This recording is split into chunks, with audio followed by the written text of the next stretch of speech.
So আজকে আমাদের class topic হচ্ছে ফেসবুক অ্যাড ক্যাম্পেইন, ঠিক আছে। আমরা আগে দেখে নিই আমরা এটার আন্ডার আগে কী কী শিখব।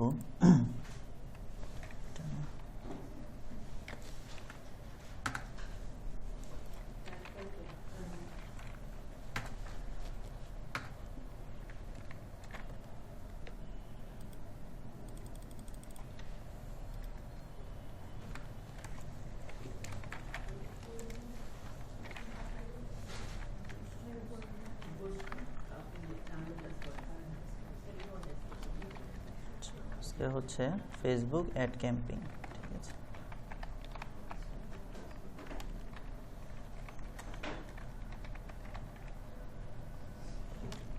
ফেসবুক অ্যাড ক্যাম্পেইনটা অনেক বড় একটা কনসেপ্ট।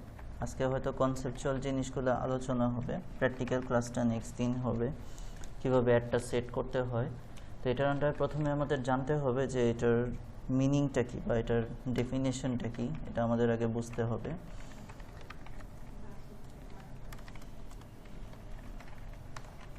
এরপরে হচ্ছে কি আমাদের যেটা লাগবে যে স্পেলিংটা ঠিক করে নিই। এরপরে হচ্ছে গিয়ে অবজেক্টিভ বলতে পারি আমরা এটাকে, বা অনেকে বলে এটাকে মেইন পারপাস, যে objective or main purpose.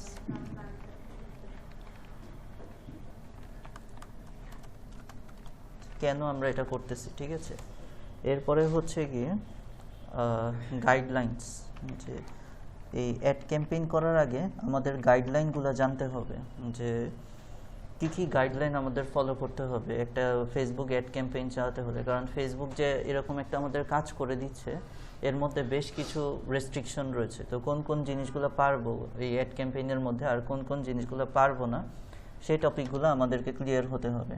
Guidelines এটাকে বলা হয়ে থাকে, ঠিক আছে, guidelines for ad campaign. Okay, guidelines for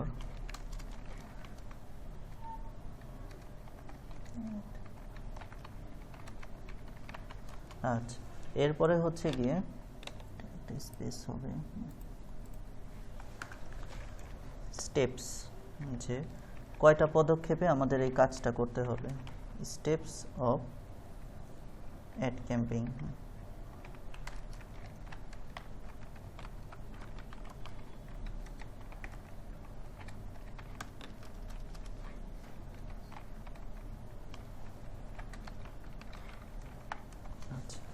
এরপরে হচ্ছে রেস্ট্রিকশনস, যে এটা করার ক্ষেত্রে কিছু বাধা রয়েছে, কি কি বাধা আমাদের অতিক্রম করতে হবে এটা করার ক্ষেত্রে, সেটা শিখতে হবে।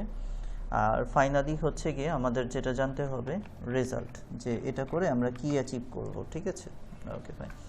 সো এই টপিকগুলো নিয়ে আমরা আজকে আলোচনা করব, যে হচ্ছে কি ফেসবুক অ্যাড ক্যাম্পেইন করতে হলে আমাদের কোন কোন স্টেপগুলো ফলো করতে হবে, ঠিক আছে। এই টপিকগুলো নিয়ে আমরা আজকে একটু আলোচনা করি। তো প্রথমে হচ্ছে ফেসবুক অ্যাড ক্যাম্পেইন জিনিসটা কি। ওকে, আমরা গুগলে চলে আসি। আপনাদের লেখা শেষ হয়েছে? মোটামুটি লেখা শেষ করে নেন, তারপর আমি গুগলে আসছি। ওকে, ফাইন। তাহলে হচ্ছে কি আমরা এটা মিনিমাইজ করি। ওকে ওকে, ফাইন, এটা থাকুক। প্রথমে আমরা চ্যাট জিপিটির সাহায্যে দেখি, ইনফরমেশনগুলো খোঁজার চেষ্টা করি। আচ্ছা, সাইন আপ করে নিব।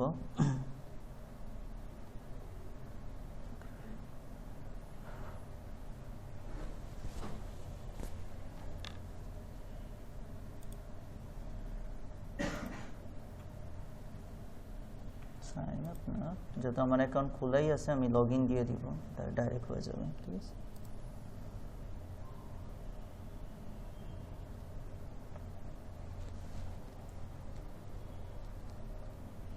ওকে, সো প্রথমে আমরা দেখি যে ফেসবুক অ্যাড ক্যাম্পেইন জিনিসটা কি। আচ্ছা, আমরা ইনভাইটেড কমান্ড ভিতর রাখবো যেন আমরা ভালো রেজাল্ট পাই। আচ্ছা,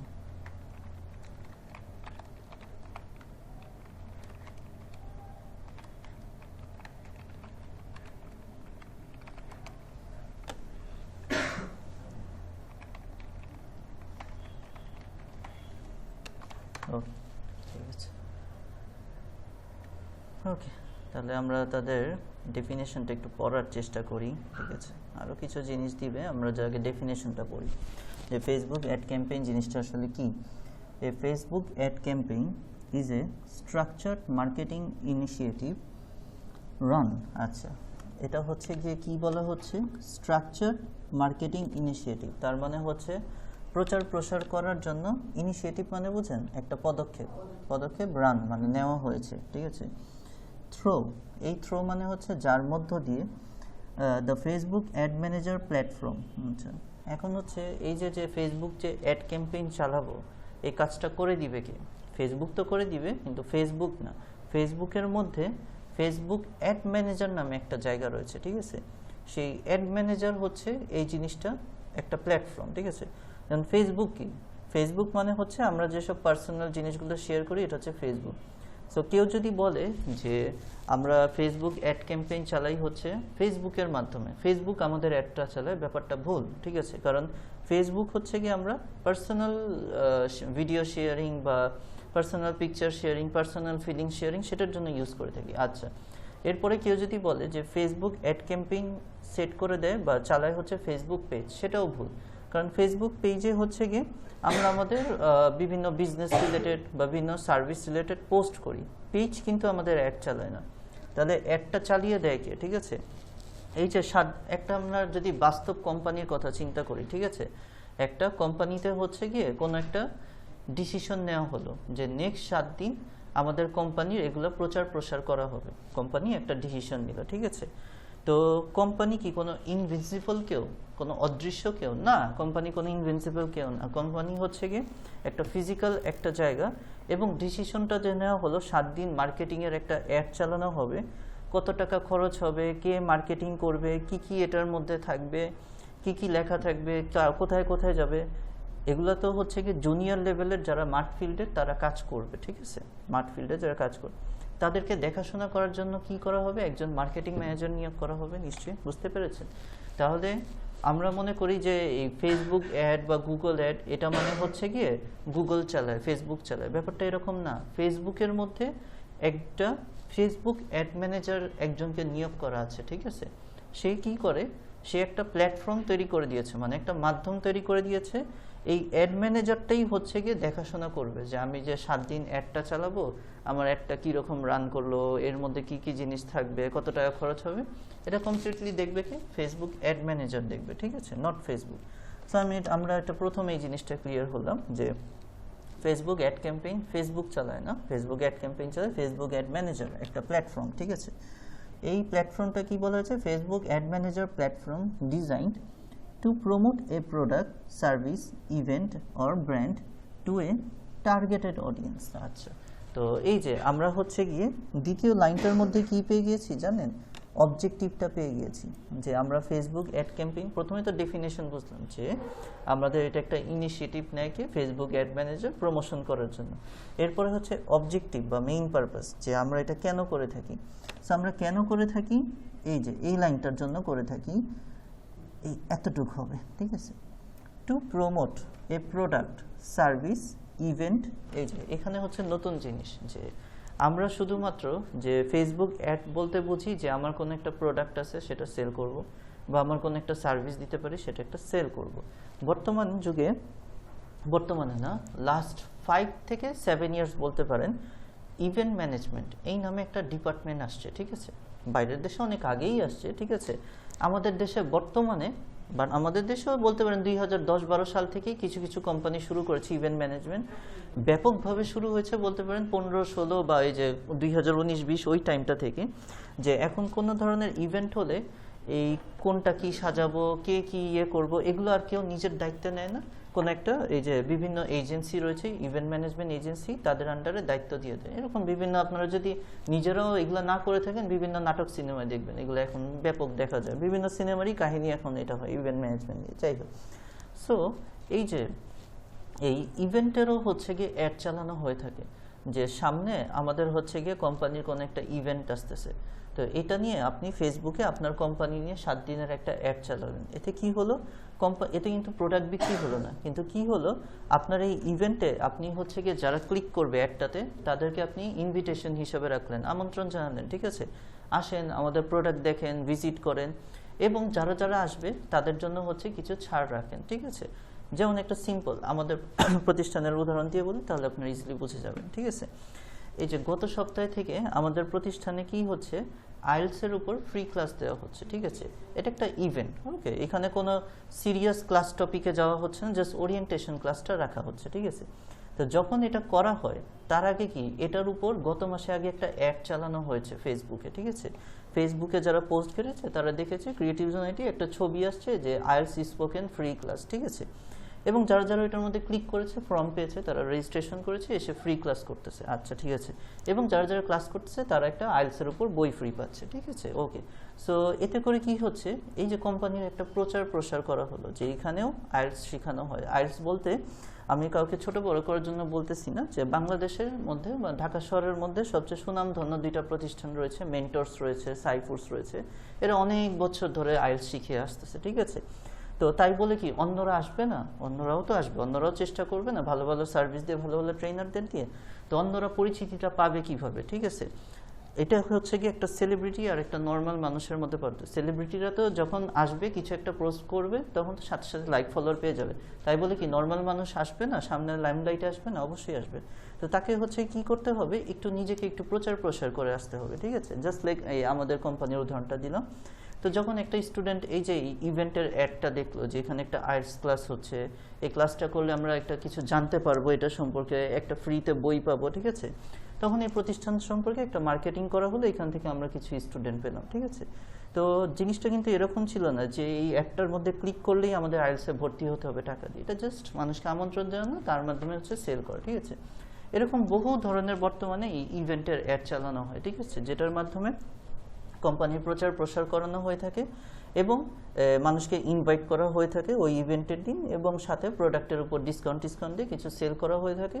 তাতে কি হলো, কোম্পানির সাথে একটা রিলেশন তৈরি হলো, যেন নেক্সট টাইম এই ধরনের প্রোডাক্ট কিনতে হলে বা সার্ভিস নিতে হলে ওই কোম্পানি থেকে নেয়, ঠিক আছে, এরকম, ঠিক আছে।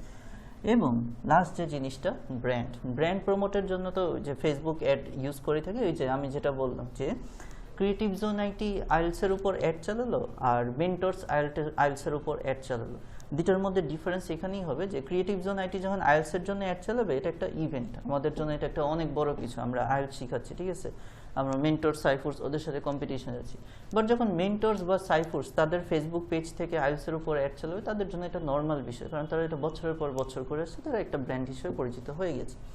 তাহলে এই যে দেখেন ব্র্যান্ডেরও কি অ্যাড চালাতে হয় না, ব্র্যান্ডেরও অ্যাড চালাতে হয়, কারণ ব্যবসা সবসময় একরকম থাকে না, ঠিক আছে, কিছু সিজন থাকে, এই সিজনগুলোতে ব্যবসা খুব ভালো যায়, আবার কিছু পিরিয়ড বা টাইম থাকে ওই সময়গুলোতে ব্যবসা মন্দা যায়, ঠিক আছে।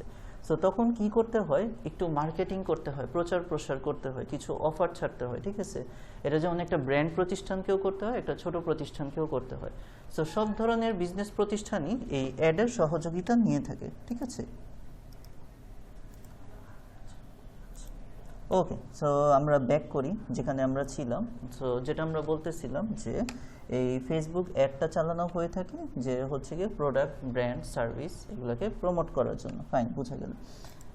এরপরে কি বলা হয়েছে, এরপরে খুবই ইম্পর্ট্যান্ট একটা line, it consist of several components মানে বুঝেন, কম্পোনেন্টস মানে উপাদান, মানে বিভিন্ন জিনিস, সেভারাল মানে অনেকগুলা, ঠিক আছে। তাহলে এই যে অ্যাডটা চালানো হবে, কনসিস্ট মানে গঠন করা, ঠিক আছে।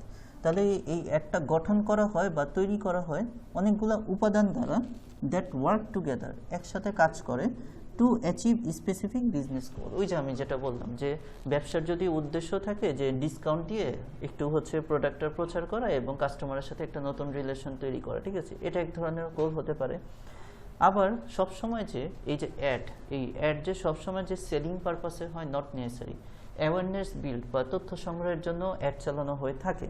যেমন হচ্ছে এই অ্যাওয়ারনেস, সচেতনতা তৈরি করা, ঠিক আছে। এটার জন্য ধরেন একটা অ্যাড চালানো হলো যে হচ্ছে গিয়ে কি আপনার কিছুদিন আগে এই শুধু কিছুদিন না, এটা আমি প্রায় হচ্ছে আরও 10-15 বছর ধরে শুনতেছি যে সরকারি আসবে সে হচ্ছে কি একটা গ্রিন এনভায়রনমেন্ট তৈরি করবে। গ্রিন এনভায়রনমেন্ট বুঝেন, এটা সব কোম্পানিতে করা হয়, সব দেশে আর কি ফলো করার চেষ্টা করা হয়। গ্রিন এনভায়রনমেন্ট, গ্রিন এনভায়রনমেন্ট কাকে বলে? যে আমরা যেসব ডাস্ট বা যেসব জিনিস আমরা ময়লা হিসেবে রাস্তাঘাটে ফেলিয়ে রাখি, যেগুলো দিয়ে আমরা অ্যাভয়েড করতে পারবো, ঠিক আছে? তো এগুলোকে কি বলা হয়? এগুলো যদি আমরা অ্যাভয়েড করি তাহলে হচ্ছে পরিবেশটা সুন্দর হবে।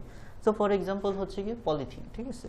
এটা আজকের না, এটা আমি প্রায় জন্মের পর থেকে ক্লাস যখন 7-8 থেকে পড়ি তখন থেকে শুনতেছি, ঠিক আছে? যে পলিথিনের যে জিনিসটা আপনারা এটা সবাই জানেন, তারপর আমি জিনিসটা রিক্যাপ করতেছি যে এটা পরিবেশের জন্য হার্মফুল হয় একটা সময়, যে ঠিক আছে একে তো হচ্ছে বিভিন্ন জিনিস জ্যাম ট্যাম হয়ে যেতেই পারে, প্লাস এটা হচ্ছে গিয়ে কি রাইট সয়েল পলিউশন বা মাটি দূষণ, এটা একটা হচ্ছে গিয়ে বিরাট ভূমিকা রাখে। সো এই পলিথিনটা অ্যাভয়েড করার জন্য আজকের থেকে না, প্রায় আরও 10-15 বছর থেকে চালানো হচ্ছে, ঠিক আছে? সো ধরেন হচ্ছে কোনো একটা অ্যাড চালানো হলো যে হচ্ছে গিয়ে আপনার কি বলা হয়ে থাকে, এটা বলা হতে পারে যে অ্যাভয়েড পলিথিনস, ঠিক আছে? অ্যাভয়েড পলিথিনস, ইউজ ব্যাগস, ঠিক আছে? অ্যাভয়েড প্লাস্টিক, ইউজ ব্যাগস, ঠিক আছে?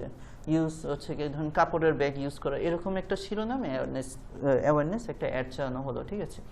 তো এই কাজটা কি, এটার কিন্তু কোনো প্রফিট বা সেলের উদ্দেশ্য না, এটা হচ্ছে কি জনমানুষকে সতর্ক তৈরি করার জন্য। এখন এই কাজটা ফেসবুকের মাধ্যমে কেন করতে হচ্ছে? এটা তো সরকার এসে ন্যাশনাল টেলিভিশন এসে ঘোষণা দিলেও হলো।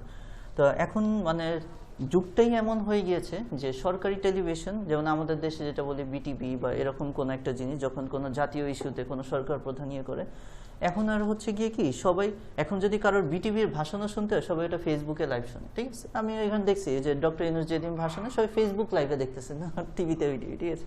তো এই ফেসবুকটার সাথে বিশেষ করে এই যে ওয়েস্টার্ন কালচারের ওয়েস্টার্ন না সরি এই যে আমাদের এশিয়ান ইস্টার্ন, ওয়েস্ট তো হচ্ছে ইউরোপে, ইস্ট আমাদের যারা রয়েছে তারা এমনভাবেই সোশ্যাল মিডিয়াটার সাথে অ্যাটাচ হয়ে গিয়েছে, তারা যদি কোনো একটা এখন চ্যানেলও দেখে সেটা হচ্ছে ফেসবুকে দেখবে বা ইউটিউবে দেখবে, ঠিক আছে? আমি এখন যখন মাঝে মাঝে খুব একটা যাওয়া হয় না, আমি ঘরেই থাকি প্রায়, তারপর যদি ঈদে একটু যাই কোনো রিলেটিভদের বাসায়, দেখি ডিসলাইন নেই এখন, ম্যাক্সিমামই 80-90% ডিসলাইন নেই। আচ্ছা কেন ডিসলাইন নেই? কারণ এখন যত মুভি টুভি দরকার সব ইউটিউবেই দেখা যায়, এমনকি যে বাংলাদেশি টেলিভিশনগুলো সেগুলো ইউটিউবে দেখা যায়, বাংলা ভিশন বলে এনটিভি বলে সবই আছে চ্যানেল হয়, যারা আপনারা জানেন, ঠিক আছে?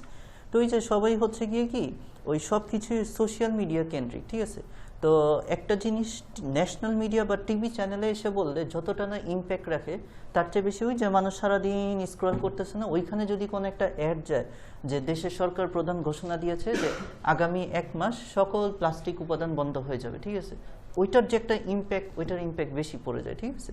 সো এটা একটা জাস্ট উদাহরণ দিলাম, এটা হচ্ছে অ্যাওয়ারনেস ক্রিয়েশন অ্যাড বলা হয়ে থাকে, ঠিক আছে? আমরা যখন অ্যাডটা সেট আপ করবো তখন দেখবো ওই যে আমরা যখন বুস্টের সময় গোল দেখেছিলাম না, যে আমি কি বেশি কল চাই, মেসেজ চাই, তো এই যে অ্যাডের সময় আমরা দেখবো তখন ওইগুলো অ্যাডেরও এগুলো থাকবে, সেল চাই, প্রফিট চাই, একটা থাকবে, এটাকে বলা হয় লিডস, ঠিক আছে? একটা অবজেক্টিভ, অনেকগুলোই অবজেক্টিভ থাকে, আমরা একটু অবজেক্টিভ বা মেইন পারপাসগুলোতে একটু এসে পড়ি। আচ্ছা ওকে ফাইন।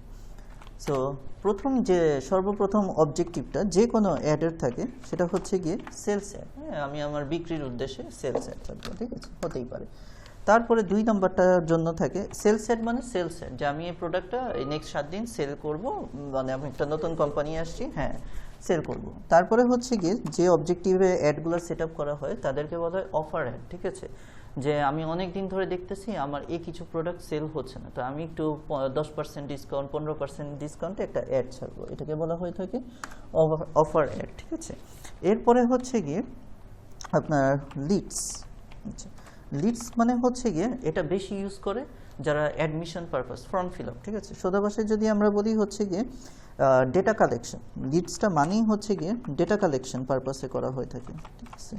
ডেটা কালেকশন এটার মধ্যে কি করা হয়, এটার মধ্যে একটা ওই যে আমরা গুগল ফর্ম করা শিখেছি না, এখানে এটা কাজে লাগবে, ঠিক আছে? এখানে একটা অনলাইন ফর্ম অ্যাটাচ করে দেওয়া হয়, ঠিক আছে? তো যখন লিডস অ্যাড চালানো হয় বেশিরভাগই হচ্ছে গিয়ে ট্রেনিং ইনস্টিটিউটগুলো এটা চালায়, ঠিক আছে?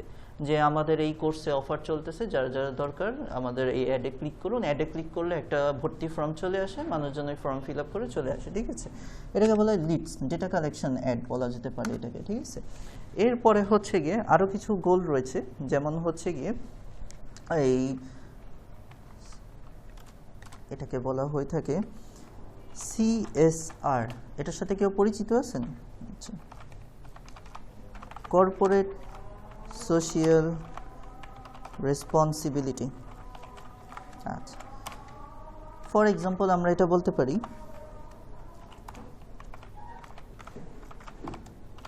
ডোনেশন। আচ্ছা, এগুলো কি করা হয়ে থাকে? বড় বড় কোম্পানিগুলো উদ্যোগ নিয়ে থাকে, ঠিক আছে?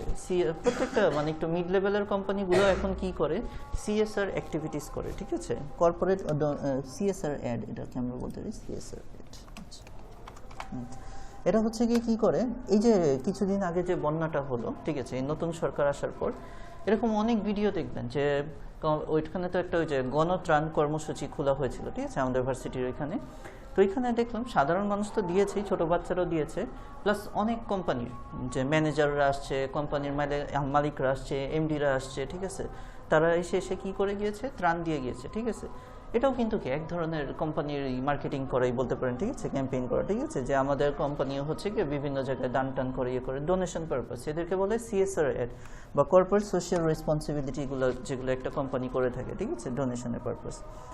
আর লাস্ট যে জিনিসটা যেটা নিয়ে আমরা আলোচনা করতেছিলাম, সোশ্যাল অ্যাওয়ারনেস অ্যাড যেগুলো রয়েছে, ঠিক আছে, সোশ্যাল অ্যাওয়ারনেস অ্যাড। আচ্ছা,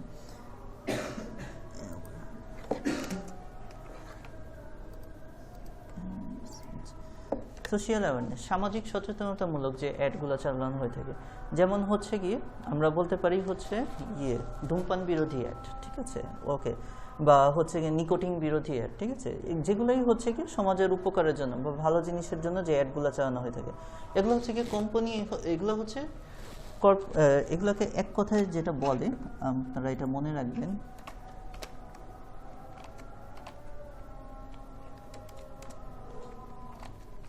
এগুলোকে আরেক ভাষায় বলা হয় NPAD। NPAD মানে হচ্ছে কি নন প্রফিট অ্যাড, ঠিক আছে, নন প্রফিট অ্যাড, ঠিক আছে, চাপিয়ে দিই, ওকে।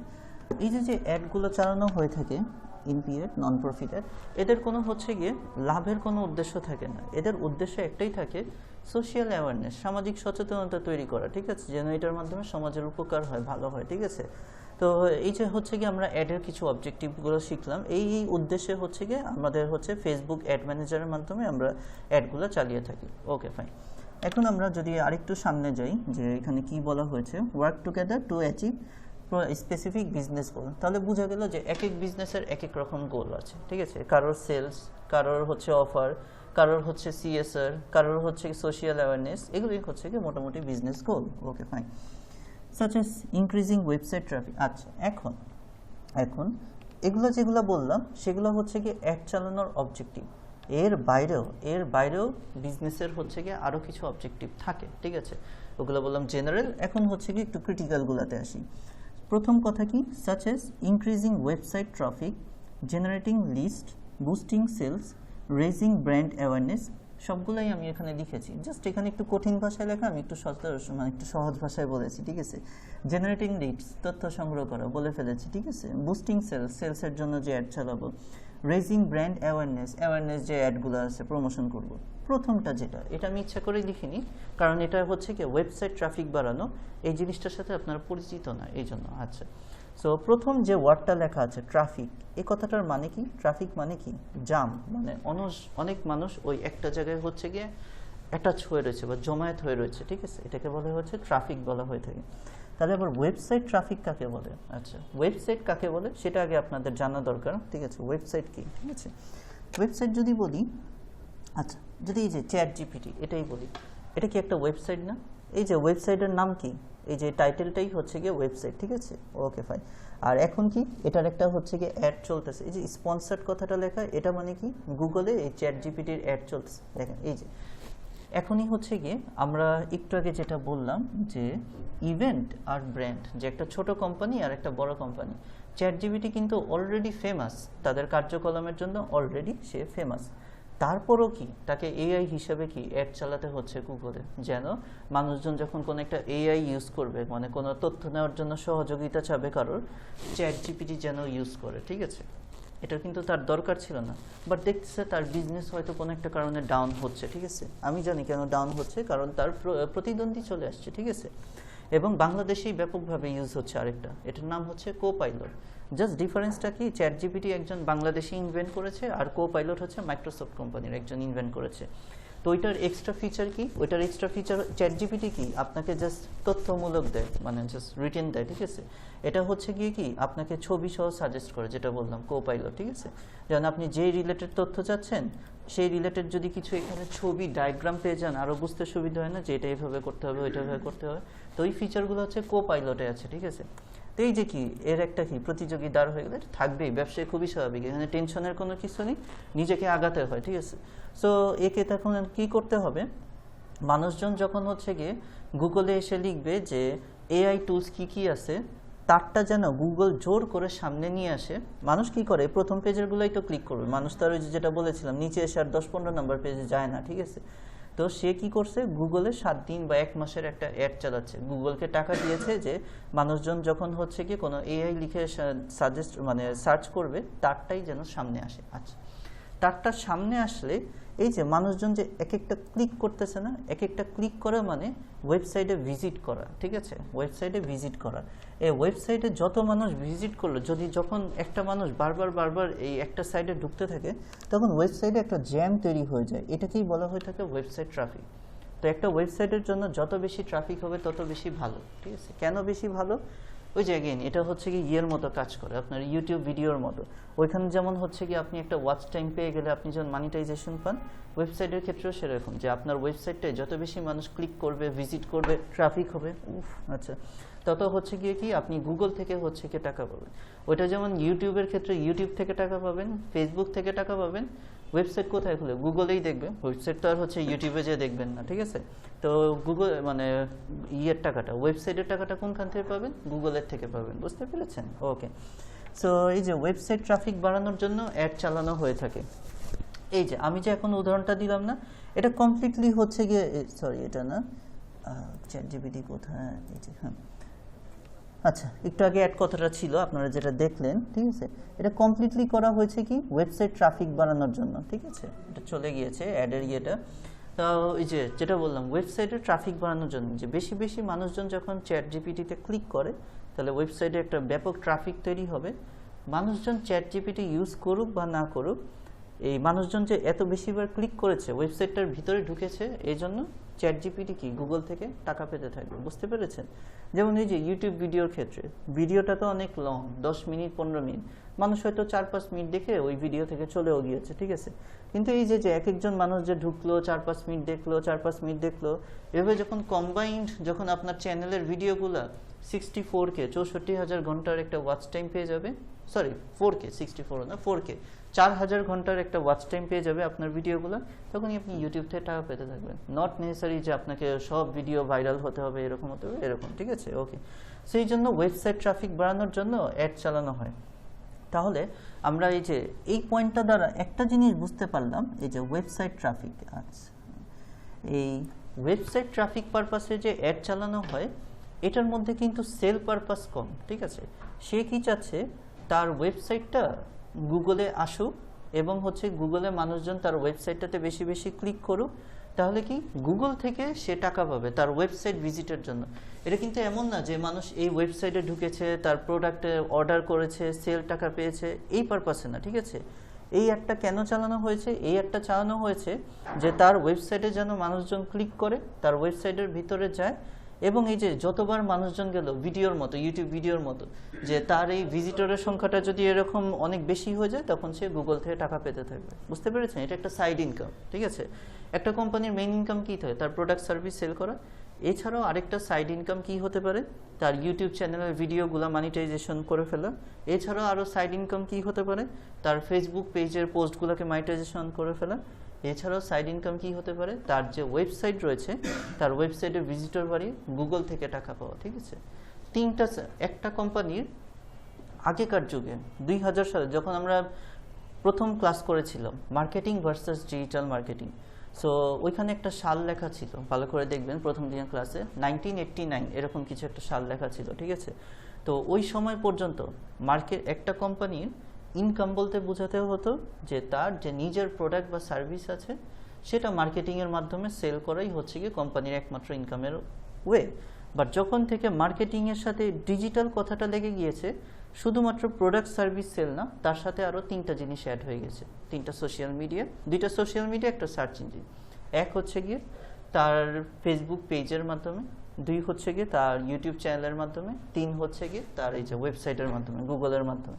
বুঝতে পেরেছেন? এখন হচ্ছে এটা একটা, তাহলে এই অ্যাডটা কেন চালানো হলো? ওই যে গুগল থেকে হচ্ছে গিয়ে টাকাটা ইনকাম আর্ন করানোর জন্য। Okay fine. তাহলে আমরা এটা খুবই ইম্পর্টেন্ট একটা যেহেতু অবজেক্টিভ, আমরা হচ্ছে গিয়ে এটা লাস্টে রাখবো, কারণ সব ওয়েবসাইট এটা পারবে না। যারা যারা হচ্ছে ভালোভাবে ওয়েবসাইট, এটার সাথে এসইও কানেক্টেড, ঠিক আছে?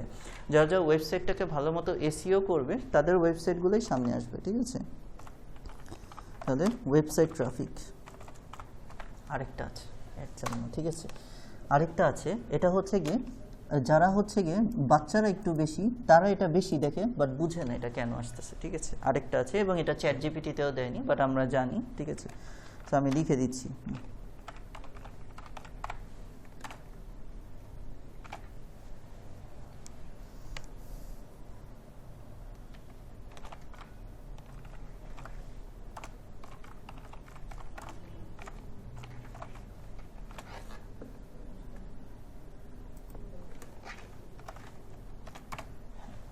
অ্যাপস প্রমোশন, ঠিক আছে? এটাও হচ্ছে গিয়ে বর্তমানে ব্যাপকভাবে হচ্ছে গিয়ে ফেসবুকে অ্যাড আসে, ঠিক আছে? অ্যাপস প্রমোশন এটা হচ্ছে জিনিসটা কি, যে ধরেন আমরা হচ্ছে গিয়ে যারা ওই যে মোবাইলে যারা গেমস খেলি, ঠিক আছে? যেমন আমি একটা যে গেমসের উদাহরণ লিখলাম, স্নাইপার কিলিং গেমস, ওই যে জম্বিগুলোকে মারে না, ঠিক আছে? স্নাইপার কিলিং গেমস, ঠিক আছে? ধরেন আপনি হচ্ছে গিয়ে মোবাইলে কোনো এরকম এই শুটিং গেমস, জম্বি গেমস খেলতেছেন, ঠিক আছে? খেলতেছেন, ভালো খেলতেছেন, আপনি হঠাৎ করে দেখলেন ফেসবুকেও হচ্ছে গিয়ে এই গেমগুলোর অ্যাড আসা শুরু হয়েছে, ঠিক আছে? আসবে, কিন্তু আসবে, আপনারা যারা রেগুলার ঘাটেন তারা পাবেন, ঠিক আছে? তো এখানে কি করা হয় যে কোনো একটা ক্লায়েন্ট, বিদেশি ক্লায়েন্টের এরকম বেশি, আমাদের দেশে তো গেমিং ইন্ডাস্ট্রি বলতে কিছুই নাই, ঠিক আছে? ইন্ডিয়াতেও হাতে গোনা 2-1টা নাই, যা আছে সব ওয়েস্টার্ন ইউরোপিয়ান কান্ট্রিতে। ইউরোপিয়ান কান্ট্রিও সব না, ইউএসএ, ইউকে, তাদের একটা গেমিং মানে আলাদাই একটা ইন্ডাস্ট্রি, ঠিক আছে? তারা ওইখানে যারা হচ্ছে গিয়ে গ্র্যাজুয়েশন, পোস্ট গ্র্যাজুয়েশন করতে যায়, গেমিং আলাদা ডিপার্টমেন্ট, ঠিক আছে? এটার উপর পড়াশোনা করে কীভাবে একটা এই যে আমরা মোবাইলে সবচেয়ে যে জনপ্রিয় যে গেমসটা আসে, যে ছেলে মেয়ে অনেক এবার সবাই খেলে, ক্যান্ডি ক্রাশ, যেটা, এই জন্য আমি এটার নাম বললাম, বাবলস বলতে হয় যে একরকম সেম ম্যাচ। এই ক্যান্ডি ক্রাশ আমরা তো গেমস খেলি, মনে করছি এটা গেমস বানানো হয়েছে, আমরা এটা খেলতেছি, ঠিক আছে? এই গেমটা বানাতে কত যে কোডিং ইউজ করা হয়েছে এটা আপনারা জানেন না, ঠিক আছে? এই গেম বানানোই একটা হচ্ছে কি অনেক লম্বা প্রসেস, ঠিক আছে? তো বাইরের দেশে হচ্ছে কি যে গেমিং ডেভেলপমেন্টের আলাদা ডিপার্টমেন্ট রয়েছে, আলাদা ইউনিভার্সিটি রয়েছে, আলাদা একটা ইন্ডাস্ট্রি রয়েছে যারা গেমিং ইন্ডাস্ট্রি নিয়ে কাজ করে, ঠিক আছে? তো বাইরের দেশে বেশিরভাগই টিনেজারদের এখন হচ্ছে থাকে, আপনার ড্রিম থাকে যে আমি বড় হয়ে একটা গেম বানাবো, এই বানাবো, সেই বানাবো, ভালো থাকতেই পারে, সমস্যা নেই। তো দেখা যায় যারা পারে তো ভালো, যারা একটা গেম একটা ইউনিক গেম হয় তারা দ্রুত সাকসেস হয়ে যায়।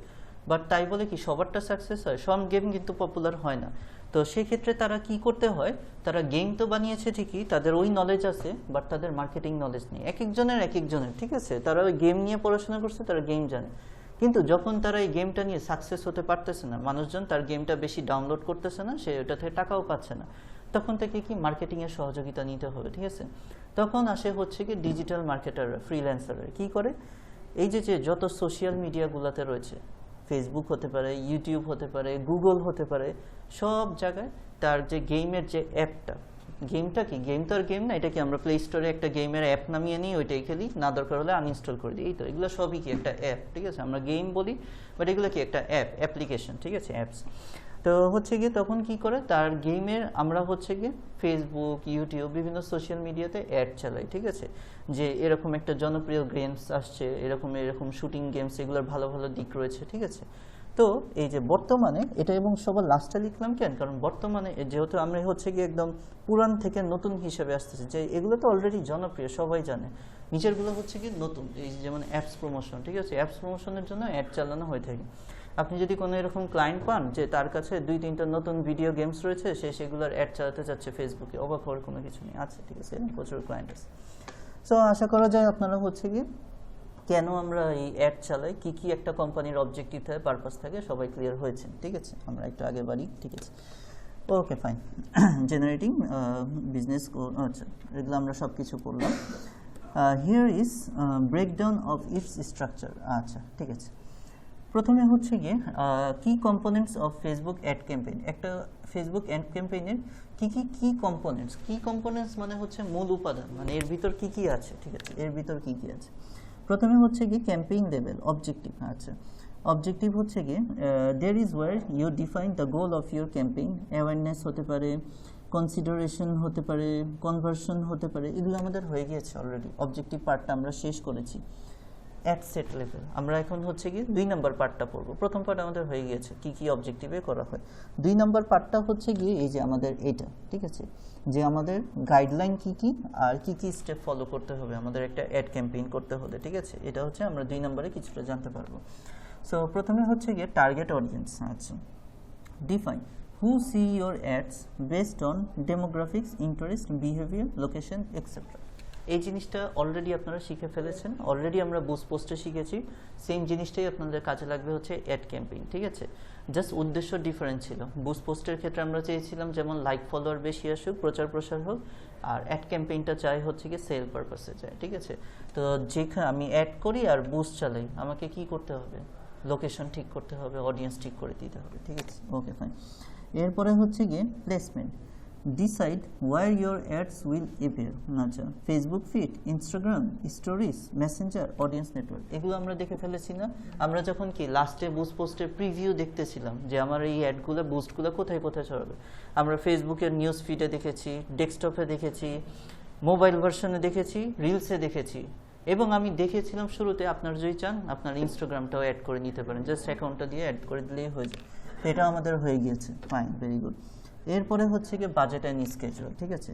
Set A daily or life time budget. আচ্ছা, আর হচ্ছে গিয়ে choose the duration and timing of the campaign. এটাও আমরা দেখে ফেলেছি যে বুস্ট পোস্টেও যেমন হচ্ছে গিয়ে আমাদেরকে কয়দিনের জন্য চালাবো এবং কত টাকা খরচ হবে, সেটাও যেমন অ্যাডের জন্য আমাকে ফেসবুককে অ্যাড ম্যানেজারকে দিতে হবে যে কয়দিনের জন্য চালাবো এবং কত টাকা খরচ করব, ঠিক আছে। Optimization app and bidding. আচ্ছা, specify how Facebook should optimize and delivery. আচ্ছা, for clicks or for conversion. এই যে হ্যাঁ, এখানে একটা নতুন জিনিস আসছে, ঠিক আছে। Optimization and bidding.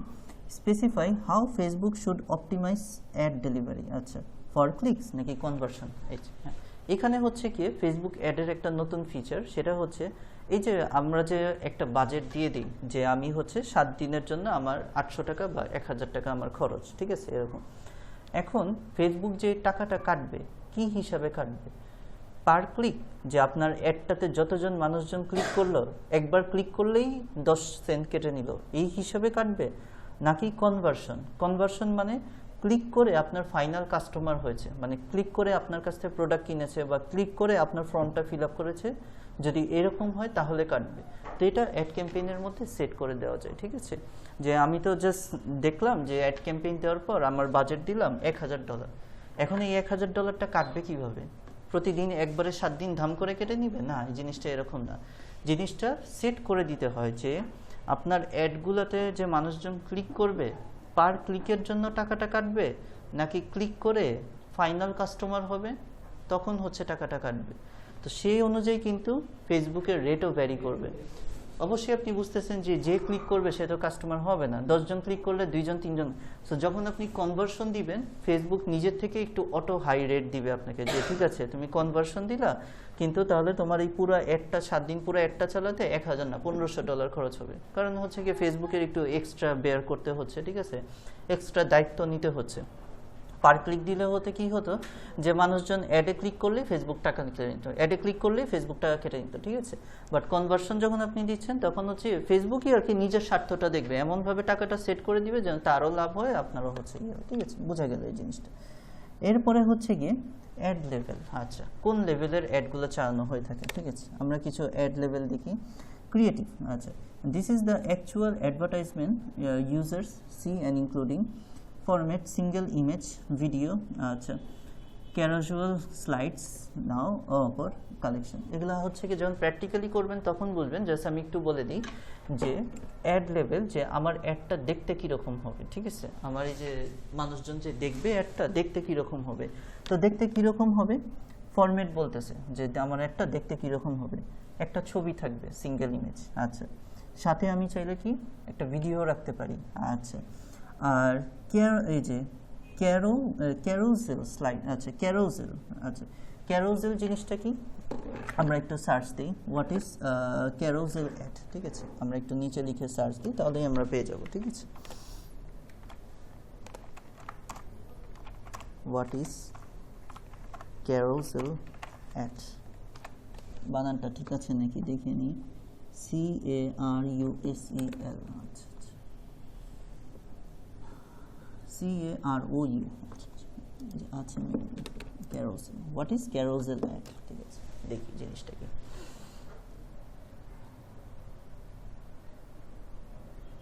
এটা আপনাদের জানতে হবে কারণ বর্তমানে এই ধরনের অ্যাডগুলো অনেক চালানোর কাজ আছে মার্কেট প্লেসে। আচ্ছা ফাইন, অনেক কিছু লিখতেছে, শেষ করে নিচ্ছি, একটা এক্সাম্পল দিয়েছে, ফাইন, ওকে ফাইন। তাহলে আমরা একটু ক্যারোজেল অ্যাডটা বুঝি। ফেসবুক অ্যাড ক্যাম্পেইনটা এমন না যে জাস্ট আমি আপনাকে সেট করে দিলাম হয়ে গেল, প্রত্যেকটা পার্ট বুঝতে হবে আপনাকে যে এখানে কেন করতেছি, কী করতেছি, ঠিক আছে। এই জন্য সব কিছু একটু ডিটেইলে জানানোর চেষ্টা করতেছি। এই carousel ad is a type of advertising format on platform like Facebook, Instagram or others that allows advertisers to showcase multiple images and videos within a single ad. বাস একদম সিম্পল। যে হচ্ছে গিয়ে আমি যদি একটু শুরুতে আসি যে আমার একটা কেমন থাকবে, একটা ছবি থাকবে, একটা ভিডিও থাকবে। এখন আপনার মন চায় না যে পাশাপাশি দুইটা ছবি থাকবে বা পাশাপাশি দুইটা ভিডিও রাখবেন, ওইভাবে একটা রাখতে, ওইটাকেই বলা হয়ে থাকে ক্যারোজেল অ্যাড। মানে একই অ্যাডের মধ্যে দুই ছবি বা দুই ভিডিও যদি রাখতে চান, ঠিক আছে। নর্মালি আমরা এটাই ইউজ করি, single image single video, but কেউ যদি চায় ক্যারোজেল অ্যাড করতে তাহলে হচ্ছে কি এটা কি হবে, is a type of advertising format like Facebook, Instagram আর others that allows advertisers to showcase multiple image or videos within a single ad unit, ঠিক আছে। যে একটা অ্যাডের মধ্যেই আপনি শুধু দুইটা না, মাল্টিপল, একাধিক ছবি একাধিক ভিডিও রাখতে পারেন, এটাকে বলে carousel ad setup. Okay, each card in the carousel can have its own image or videos headlines, এবং প্রত্যেকটা ছবির আলাদা আলাদা হেডলাইন থাকবে, আলাদা আলাদা ডেসক্রিপশন থাকবে, ঠিক আছে। আপনারা যখন অ্যাড দেখেন দেখবেন যে ছবির উপরে যে টাইটেলটা লেখা থাকে, ঠিক আছে, যে অ্যাডের উপরে লেখা থাকে, যেমন লেখা থাকলো টাইটেলটা হচ্ছে খুবই চটকদারি কথাবার্তা লেখা থাকে, 10 দিনে টাক মাথার সমস্যার সমাধান, এটা থেকে টাইটেল। তারপরে হচ্ছে নিচে একটু ডেসক্রিপশন লেখা থাকে 2-3 লাইনে, ঠিক আছে, যে এই করলে এই হবে, ঠিক আছে। তো যখন আপনি ক্যারোজেল অ্যাড সেট করবেন তখন আপনার কি হবে, যে মাল্টিপল ছবি থাকবে, তাহলে প্রত্যেকটার জন্য কি আপনার আলাদা টাইটেল লাগবে, আলাদা ডেসক্রিপশন করতে হবে, বুঝতে পেরেছেন। এটা হচ্ছে কি carousel ad. Okay, headlines, description and call to action, এই যে এই জিনিসটা আমাদের জন্য অনেক বেশি ইম্পর্টেন্ট। কল টু অ্যাকশন এই জিনিসটা কি, ঠিক আছে। আচ্ছা, তো আমরা হচ্ছে গিয়ে এটার পরে টাইপস অফ অ্যাডে আসতেছিলাম।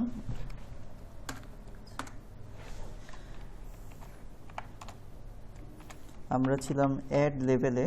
আচ্ছা, অ্যাড লেভেলটায় আমরা দেখলাম যে নর্মালি আমরা যেটা করি যে single image or single video, এটা হচ্ছে গিয়ে নর্মাল অ্যাডের ক্ষেত্রে, ঠিক আছে। আর আরেকটা আমরা শিখে ফেললাম হচ্ছে গিয়ে এটাকে বলা হয় কি, এটা হচ্ছে গিয়ে ক্রিয়েটিভ, এটাকে বলা হয় ক্রিয়েটিভ অ্যাড, ঠিক আছে। নর্মালি আমরা এটাই ইউজ করে থাকি, বাট আপনি যদি একটু হাই পেমেন্টের কাস্টমার পান আপনাকে ক্যারোজেল অ্যাড সেট আপ করতে বলবেন, ঠিক আছে। ওকে, তো এটার একটা এক্সাম্পল হচ্ছে কি ক্রিয়েটিভ অ্যাড দেব।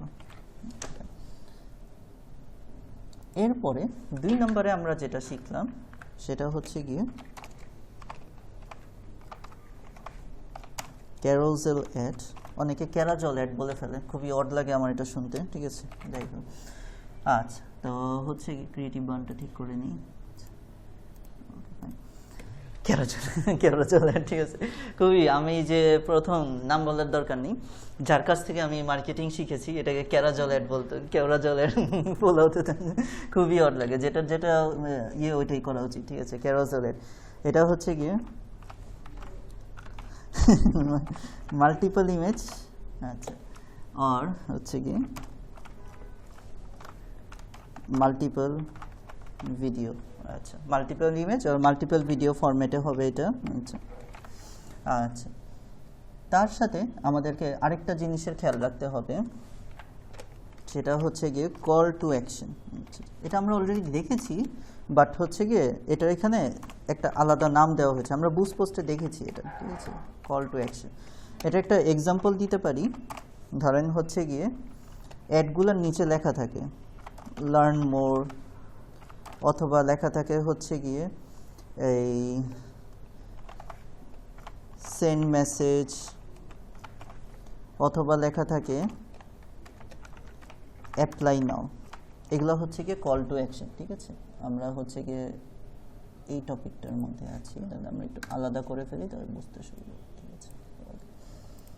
এটা একটা কমপ্লিটলি আলাদা একটা টপিক। আমরা যে থিওরিটিক্যাল জিনিসগুলো জানছিলাম যে অ্যাডের অবজেক্টিভ কি, তারপর যখন আমরা অ্যাড সেট করতে আসলাম, যে আমরা যখন হচ্ছে কি একটা অ্যাড সেট করব, এই যে এই টপিকটা আসলাম, তখন আমাদেরকে আগে বুঝতে হচ্ছে যে অ্যাডটা আসলে কোন কোন টাইপের হতে পারে অ্যাড, ঠিক আছে। তো প্রথম যেটা আমরা দেখেছিলাম যে হচ্ছে ক্রিয়েটিভ অ্যাড। ক্রিয়েটিভ অ্যাড বলতে আমার একটা ছবি বা ভিডিও নিয়ে অ্যাড হবে, আর ক্যারোসেল অ্যাড যেটা ছিল সে মাল্টিপল ইমেজ মাল্টিপল ভিডিও নিয়ে হবে, এবং আরেকটা গুরুত্বপূর্ণ উপাদান ছিল এখানে কল টু অ্যাকশন। এখন কল টু অ্যাকশন কোনটাকে বলে, আপনারা হচ্ছে কি যে আমি যেগুলো লিখেছি সেগুলো দেখেই চিনে ফেলেছেন অলরেডি, যে অ্যাডটা যে লেখা থাকে, অ্যাডের নিচে যে ক্যাপশন কথাটা লেখা থাকবে, যেমন গতদিন বুস্টিংয়ের সময় কি লেখা ছিল, সেন্ড মেসেজ, যেহেতু আমরা হচ্ছে মেসেঞ্জার চেয়েছিলাম, প্রথমেই আমরা গোল সেট করেছিলাম। তো কল টু অ্যাকশনটা কমপ্লিটলি ডিপেন্ড করে হচ্ছে গিয়ে আপনার ইয়ের উপর, আচ্ছা,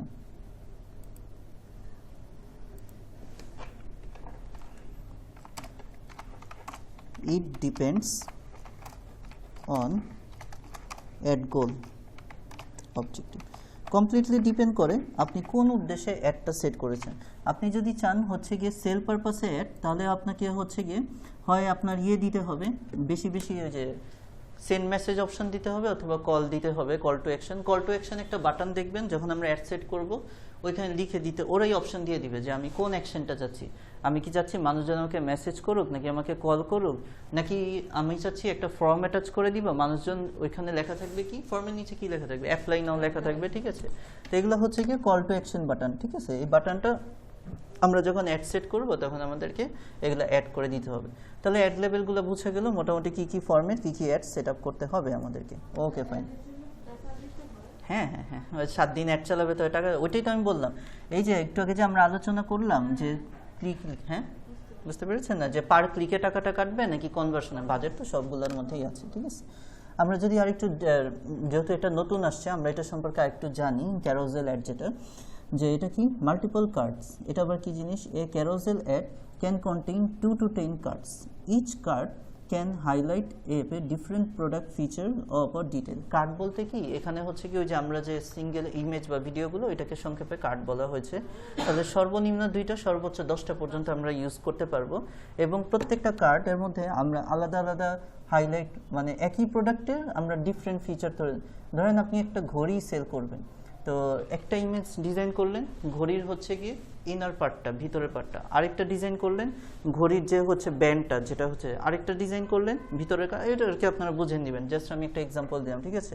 তো প্রত্যেকটা ছবির আলাদা আলাদা ফিচার হাইলাইট করে আপনি আলাদা 5-6টা ছবি দিলেন, ঠিক আছে। এটাই হচ্ছে গিয়ে মাল্টিপল কার্ডস। ওকে, এরপরে হচ্ছে গিয়ে ইন্টারঅ্যাক্টিভ এক্সপিরিয়েন্স। ইন্টারঅ্যাক্টিভ মানে আকর্ষণীয়, কানেক্টেড হওয়া, ঠিক আছে। যখন আপনি একটা ছবি দিয়ে অ্যাড দিবেন, তখন যতটা না চোখে পড়বে, আপনি যদি 7-8টা ছবি নিয়ে সাজান একটা, তাহলে দেখতে সুন্দর হবে, ঠিক আছে। Okay fine. Users can swipe upon devices or click upon desktop to navigate through the cards. Okay, swipe মানে হচ্ছে আমরা যে উপরে উঠি, আপনি একটার পর একটা ছবি এই সিস্টেমেও দিতে পারেন, অথবা ক্লিক করে করে একটার পর একটা ছবি এভাবেও সেট করে দিতে পারেন, ঠিক আছে। তো এটা কি ইন্টারঅ্যাক্টিভ ফিচার, যে মানুষের একটার পর একটা অ্যাড দেখার আগ্রহ তৈরি হয়, ঠিক আছে, রাদার দেন একটা ছবি থাকলেও দেখতে এরকম হয়। ওকে ফাইন, বোঝা গেল। এরপরে হচ্ছে কি কাস্টমাইজেবল লিঙ্কস।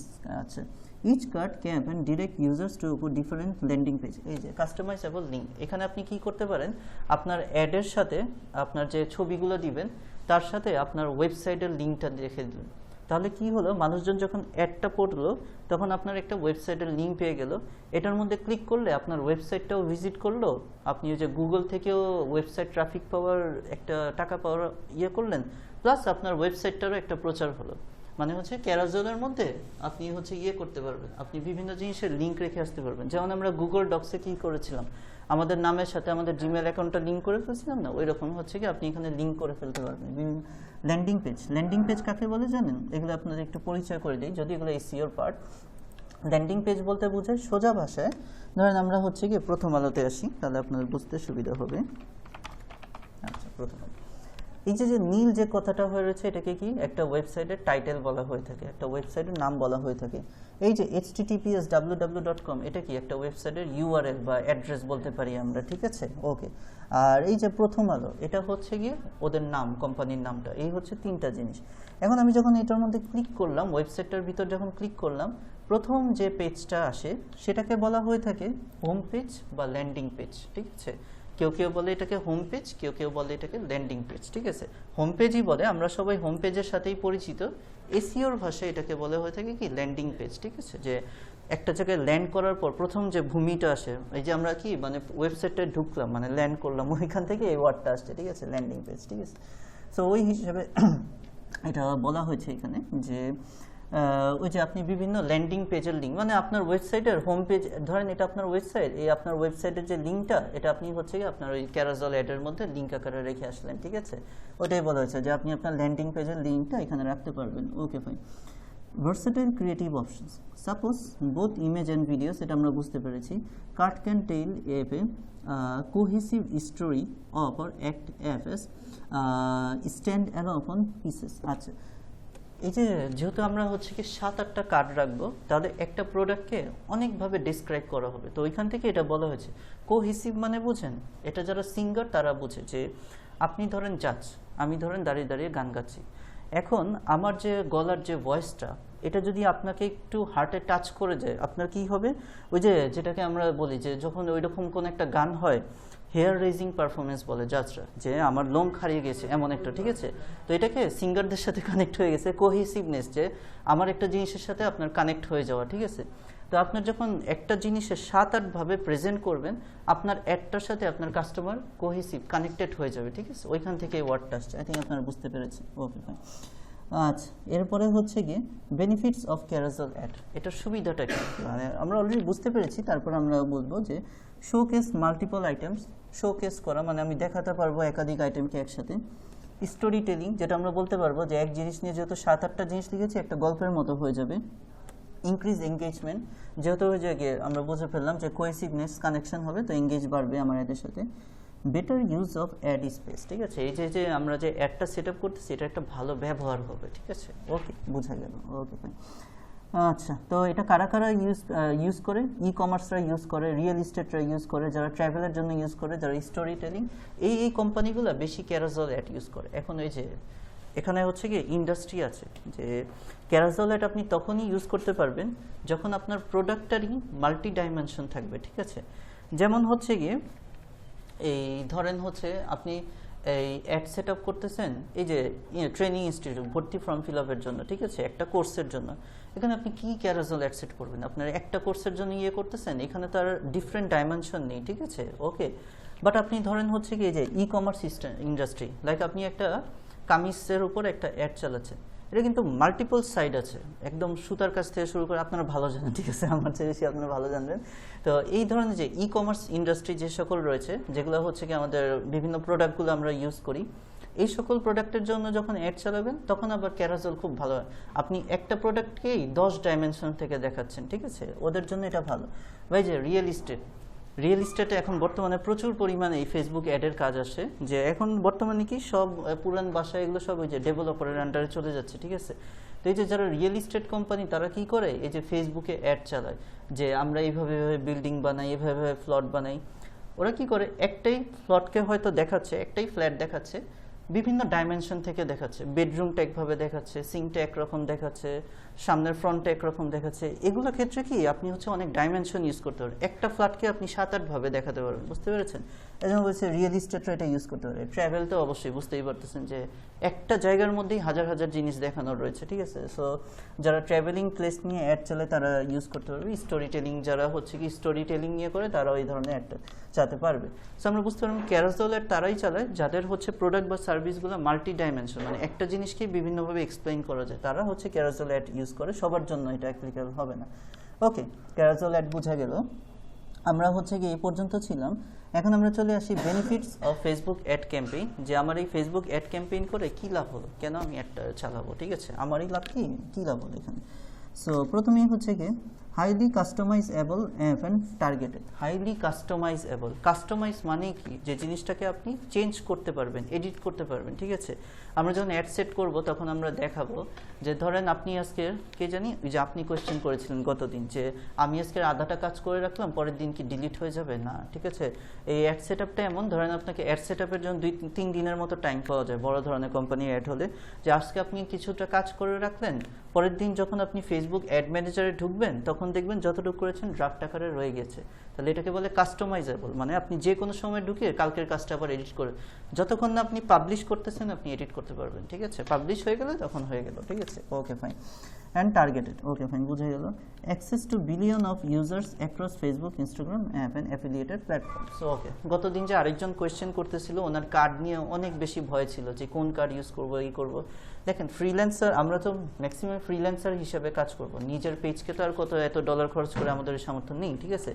তো বা ওই ইয়েও নেই। তো যারা আমরা ফ্রিল্যান্সার, যারা আমাদের ক্লায়েন্ট হবে, আমরা কিন্তু নিজের পেজ থেকে অ্যাড চালাবো না, অবশ্যই তার ফেসবুক পেজ থেকে অ্যাডটা চালাবো, ঠিক আছে?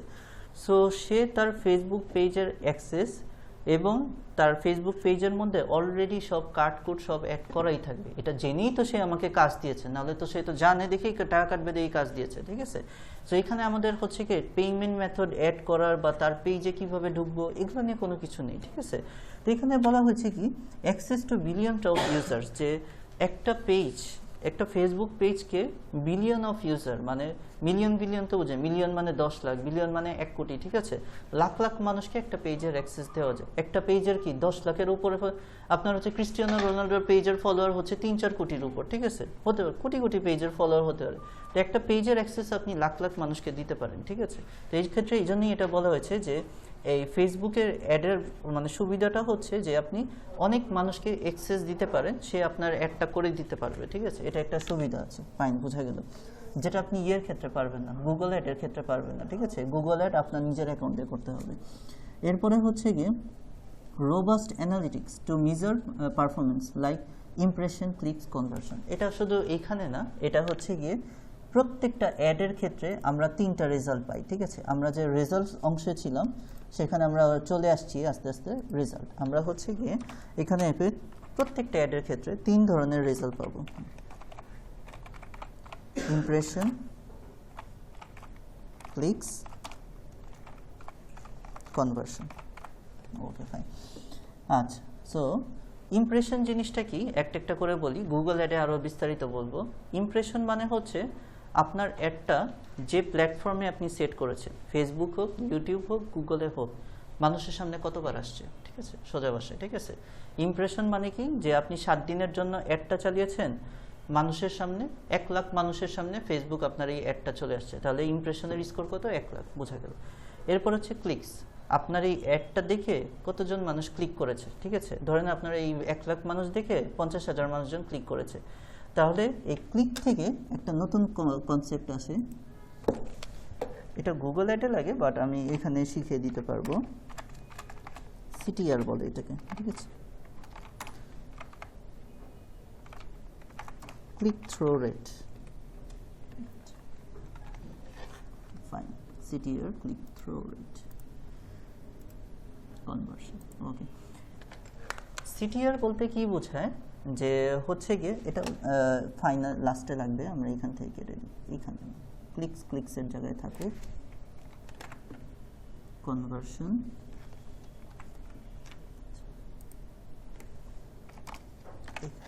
CTR, click through rate. আচ্ছা, তো আমরা চলে আসি ক্লিকস, যে কতজন মানুষ ক্লিক করেছে, ঠিক আছে, ধরলাম 50 জন মানুষ ক্লিক করেছে।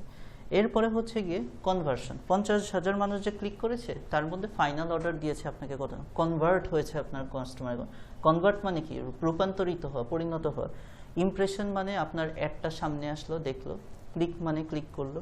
কনভার্সন মানে আপনার ফাইনাল কাস্টমারে কনভার্ট হলো। বোঝা গিয়েছে তিনটা? ওকে, এই তিনটা হচ্ছে আমরা রেজাল্ট পাই যে কোনো অ্যাডে। এখন হচ্ছে গিয়ে কনভার্সন বুঝে গিয়েছে। সিটিআর জিনিসটা কি, ক্লিক থ্রু রেট, যে আপনার হচ্ছে গিয়ে এইটা আর এটা, ইমপ্রেশন আর ক্লিকস, এই দুটার ভাগফল হচ্ছে গিয়ে সিটিআর। আমরা যদি হচ্ছে গিয়ে এটাকে আলাদাভাবে নিয়ে নিই, এটাকে একটু আলাদাভাবে নিয়ে নিই, ঠিক আছে। সিটিআর মানে হচ্ছে গিয়ে যে একদম যদি সিম্পল ভাষায় বলি, ক্লিকস ডিভাইডেড বাই ইমপ্রেশন। আপনারা অলরেডি বুঝে গিয়েছেন যারা একটু ম্যাথে ভালো, যে যত মানুষের সামনে আসলো তার মধ্যে কি পার্সেন্টেজ মানুষ ক্লিক করেছে, তাহলে আপনার এখানে একটা রেজাল্ট হিসাবে একটা পার্সেন্টেজ দিবে, ঠিক আছে। ধরেন আমরা যে সিনারিওটা বলেছিলাম যে হচ্ছে গিয়ে কনভার্সন, আচ্ছা এটা একটা এক্সাম্পল দিয়ে দিতে পারি, যে উপর থেকে দিই ইমপ্রেশন। এক্সাম্পল যদি বলি, যে ধরেন আপনার একটা এফবি অ্যাড, এটার ইমপ্রেশন হচ্ছে গিয়ে 1 লাখ, আচ্ছা, আর ক্লিকস হচ্ছে গিয়ে 50,000, একটু স্পেস দিয়ে দিই। তাহলে আপনার সিটিআর হচ্ছে গিয়ে কত বলেন তো? 50%, ঠিক আছে, 50%, ঠিক আছে। যে 1 লাখ মানুষের সামনে আসছে, 50,000 মানুষজন ক্লিক করছে, 50,000 ডিভাইডেড বাই 1 লাখ, 50% মানুষজন ক্লিক করেছে, এটাকে বলে সিটিআর, ক্লিক থ্রু রেট, ঠিক আছে। সো আই থিঙ্ক আপনারা রেজাল্টগুলো সবাই ক্লিয়ার হয়েছেন। কার কোনো কনফিউশন আছে যে আমরা একটা ফেসবুক অ্যাড থেকে কি কি রেজাল্ট পেতে পারি? ওকে, ফাইন। তো আমরা এই 3 ধরনের রেজাল্ট পেতে পারি। আচ্ছা, ফাইন। এখন আমাদেরকে কিছু সতর্কমূলক জিনিস জানতে হবে। আমরা অ্যাড সেট আপ করা শিখলাম, ভিতরে কি আছে শিখলাম, নতুন কিছু একটা অ্যাড কনসেপ্ট শিখলাম, ক্যারোসেল অ্যাড, এবং এগুলো করে কি সুবিধা কি অসুবিধা, কি কি রেজাল্ট পাবো, সব কিছু শিখে গেলাম। এখন আমাদের হচ্ছে গিয়ে কিছু গাইডলাইন ফলো করতে হবে বা কিছু স্ট্যান্ডার্ডস ফলো করতে হবে অ্যাড ক্যাম্পেইন করার ক্ষেত্রে। সো আমরা হচ্ছে গিয়ে জিজ্ঞেস করি কি কি গাইডলাইন্স রয়েছে।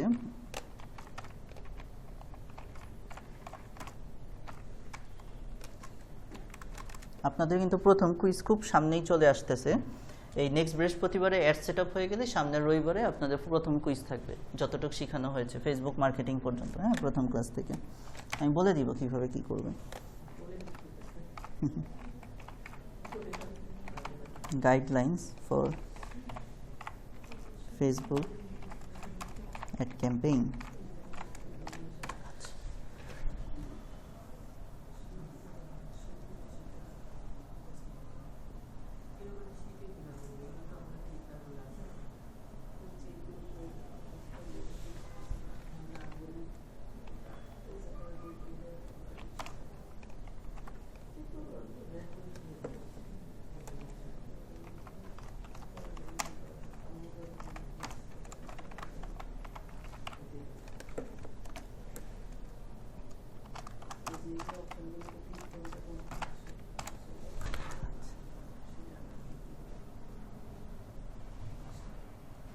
ওকে, সো আমরা কিছু গাইডলাইন আমরা অলরেডি জেনে গিয়েছি, তারপর আমরা জাস্ট একটু গো থ্রু করব, ঠিক আছে, যে কি কি গাইডলাইন আমাদেরকে ফলো করতে হয়, ঠিক আছে।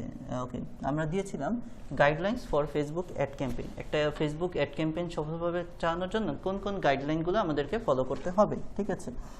So, creating successful Facebook ad campaign involves careful planning, খুব কেয়ারফুলি প্ল্যান করতে হবে, এক্সটেনশন করতে হবে, অপটিমাইজেশন করতে হবে। Here is step by step guideline. Step by step guideline বলতেছে, প্রথমে হচ্ছে কি ডিফাইন ইউর গোল, আমরা এগুলো জেনে গিয়েছি যে আমাদের গোল ঠিক করতে হবে। নো ইউর অডিয়েন্স, এটা আমরা জেনে গিয়েছি। বাজেট বিল্ডিং করতে হবে, এটা আমরা জেনে গিয়েছি। ডিজাইন হচ্ছে এনগেজিং অ্যাড, আমরা কোন ধরনের অ্যাডটা বানাবো, ক্যারোসেল বানাবো নাকি নর্মাল রাখবো, এগুলো আমরা জেনে গিয়েছি। প্লেসমেন্ট সিলেকশন, আচ্ছা প্লেসমেন্ট বলতে হচ্ছে কি যে আমরা ফেসবুকে চালাবো নাকি ইনস্টাগ্রাম সহ চালাবো, সেগুলো আমরা জেনে গিয়েছি। লঞ্চ অ্যান্ড মনিটর, এই পার্টটা হচ্ছে গিয়ে ইম্পর্টেন্ট, লঞ্চ অ্যান্ড মনিটর। যদি ফ্রিল্যান্সারের জন্য এই পার্টে আর আসবে না, ফ্রিল্যান্সার হচ্ছে গিয়ে এই পার্ট পর্যন্ত ফ্রিল্যান্সারের দায়িত্ব শেষ, যে সব বাজেট টাজেট ঠিক করে প্লেস টেস্ট করে পাবলিশ করে দিবে। আপনার যদি নিজের জন্য করেন তাহলে হচ্ছে আপনার নিজের অ্যাডকে মনিটর করতে হবে কি হচ্ছে না হচ্ছে। সো সেখান থেকে সেই পার্ট আসে যে after creating your campaign launch it in ads manager, monitor metrics like.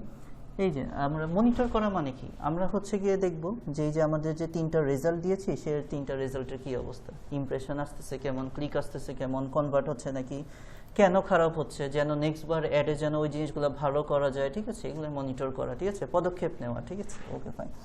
এরপরে হচ্ছে গিয়ে অপটিমাইজ পারফরমেন্স, যে এই যে যেটা বললাম যে দেখলাম যে আমার ইমপ্রেশন ভালো, যে ফেসবুক তার দায়িত্ব ঠিকই পালন করতেছে, অনেক মানুষের কাছে পৌঁছাচ্ছে, কিন্তু আমি ক্লিকস পাচ্ছি না। তার মানে হচ্ছে হয়তো আমার ভিতরে কোনো প্রবলেম রয়েছে, হয়তো আমি টাইটেলটা ইউনিক লিখতে পারিনি, ডিসক্রিপশনটা ইউনিক লিখতে পারিনি, ঠিক আছে, ক্যারোজেল করতে যে অতিরিক্ত ইমেজ ছবি ইউজ করতে হয় যেগুলো আমার প্রোডাক্টের সাথে যায় না। বেশি ক্যারোজেল মানেই যে সব ভালো এরকম না কিন্তু, ঠিক আছে, ওইখানে কিন্তু ইন্ডাস্ট্রি বলা রয়েছে যে যেগুলো যায় সেগুলো করলেই ফেসবুক আপনাকে ক্যারোজেল অ্যাড সাকসেস করাবে। ক্যারোজেল নাম শুনেই যে একদম খুব এটা করলেই সাকসেস হয়ে যাবে এরকম না, কারণ মার্কেট প্লেসে এখনও 90% কাজ হচ্ছে সিঙ্গেল ইমেজ সিঙ্গেল ভিডিওর অ্যাড, ম্যাক্সিমামই এটাই ইউজ করা হয়ে থাকে।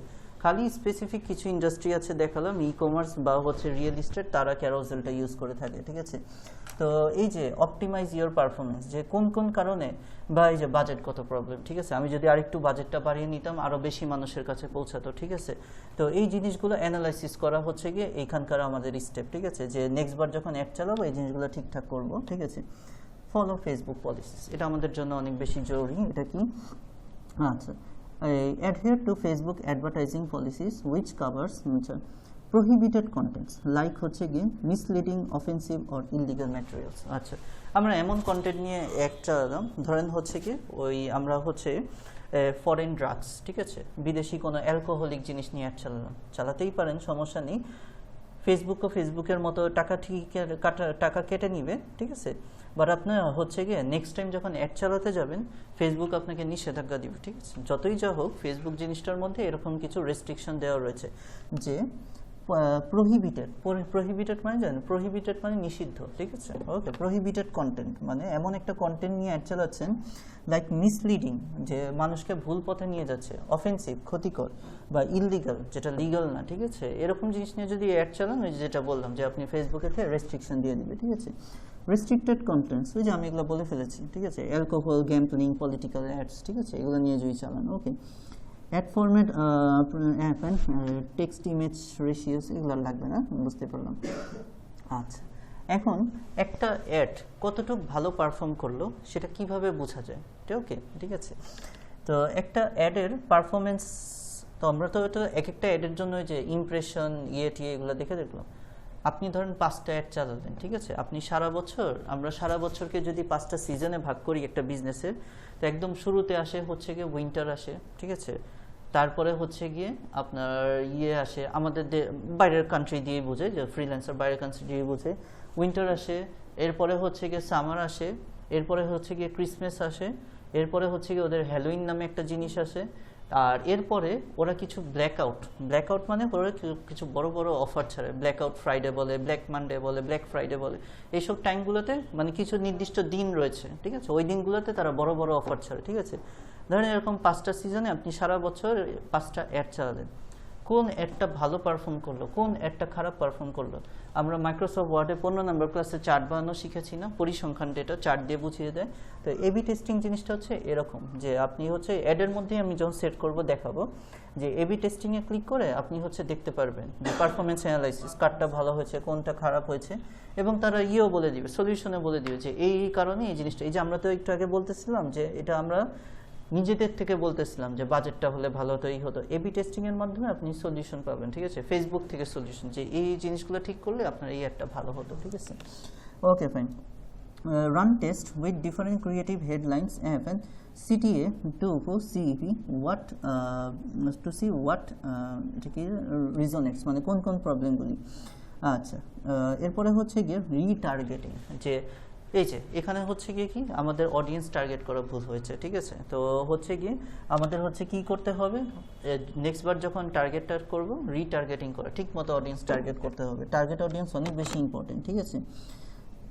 Look alike audiences expands reach by targeting audiences similar to your existing customer, যে এমন এমন অডিয়েন্সদের টার্গেট করা যে বর্তমানে আমার যারা কাস্টমার রয়েছে সেই রিলেটেড অডিয়েন্সকেই টার্গেট করা, এর বাইরে না যাওয়া।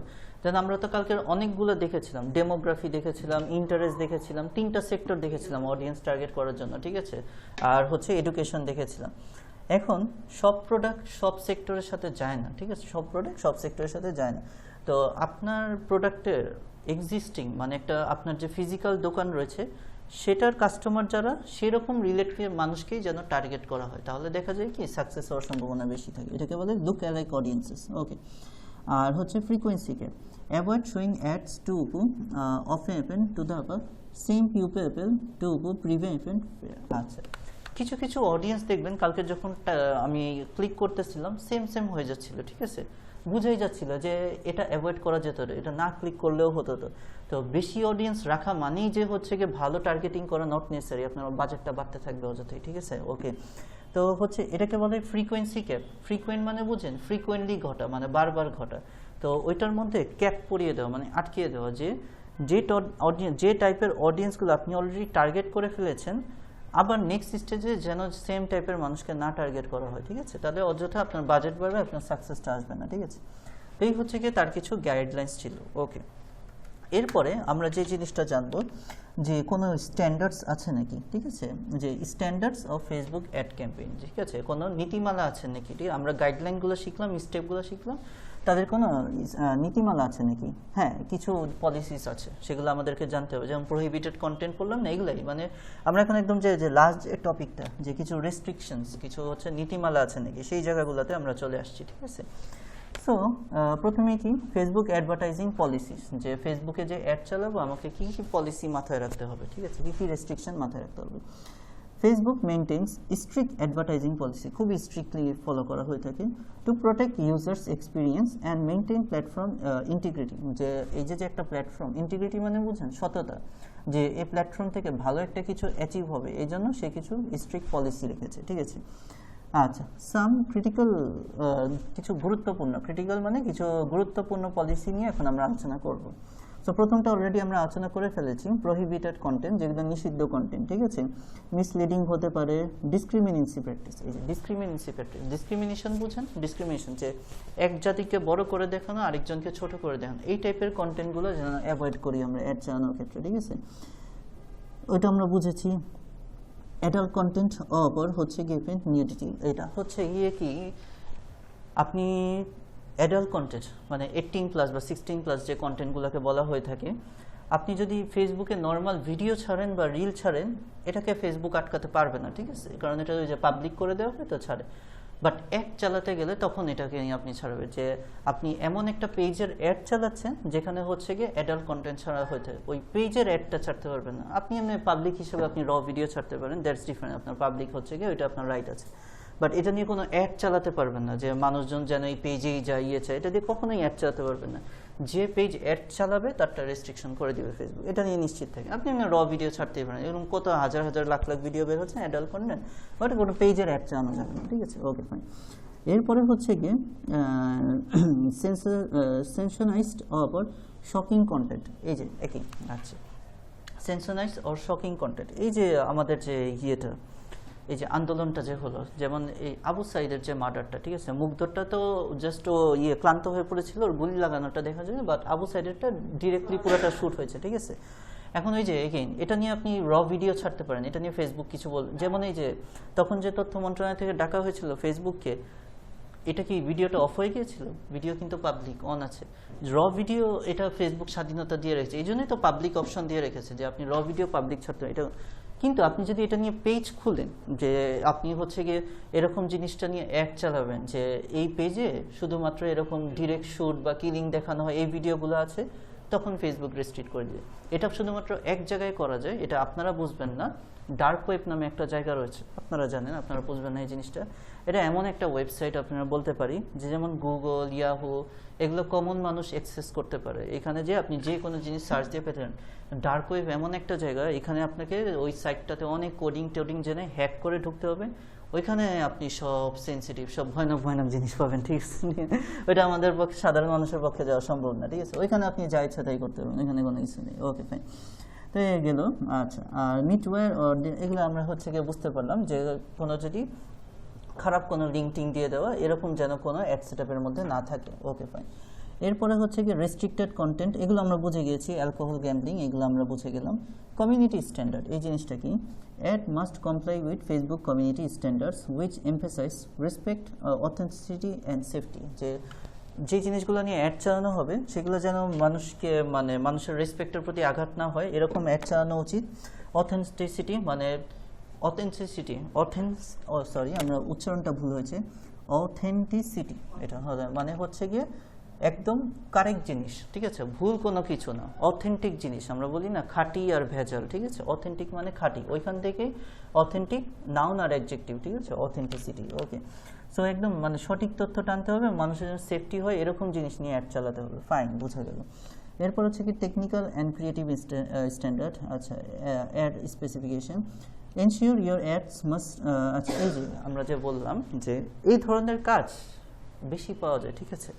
এই যে আমি যে প্রথম ফেসবুক অ্যাডের যে কাজ পেয়েছি, আমি ফাইবারে গিগ দিয়েছিলাম, সার্ভিস দিয়েছিলাম যে আমি ফেসবুক অ্যাডের কাজ পারি। তো এই ক্লায়েন্ট নক দিয়ে বলতেছে যে আমার অলরেডি একজন অ্যাড সেট করে দিয়েছে 1 মাসের জন্য, বাট 7 দিন হয়ে গিয়েছে, আমি হচ্ছে গিয়ে আমি যে টার্গেটেড ক্লিকস যেটা আমি চাচ্ছিলাম যে মানুষজন আমার অ্যাডে ক্লিক করবে, আমি কাস্টমার পাবো, সেই জিনিসগুলো পাচ্ছি না। তুমি কি আমারটা ঠিক করতে পারবা? ঠিক আছে, একটা বিদেশি ক্লায়েন্ট, বলেছিলাম আপনাদের স্টোরিটা বলেছিলাম, ঠিক আছে? বিদেশি একটা ক্লায়েন্টের। তো এই যে আমরা হচ্ছে এই যে স্ক্রিন শেয়ারের মাধ্যমে তার ফেসবুক পেজে যে আমরা দেখি যে টেকনিক্যাল কোনো প্রবলেম রয়েছে নাকি, ঠিক আছে? সো এই যে এখানে এই জিনিসগুলো নিয়ে বলা হয়েছে, যেমন ইমেজ অ্যাড যদি নিই, ঠিক আছে?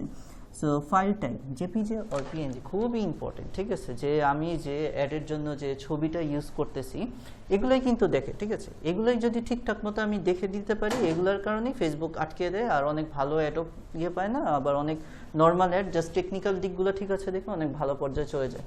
সো প্রথম যে জিনিসটা হচ্ছে যে জেপিজে অর পিএনজি ফরম্যাট, এই দুইটা ছবির মধ্যে পার্থক্য কি জানেন? জেপিজে ফরম্যাট আর পিএনজি ফরম্যাট কে বলতে পারবেন? কেউ বলতে পারবেন না? আচ্ছা, আচ্ছা, এটা অবশ্য গ্রাফিক ডিজাইন শেখায়, বাট আপনার সাথে আলোচনা করেছি জেপিজি আর পিএনজি ফরম্যাট জিনিসটা কি।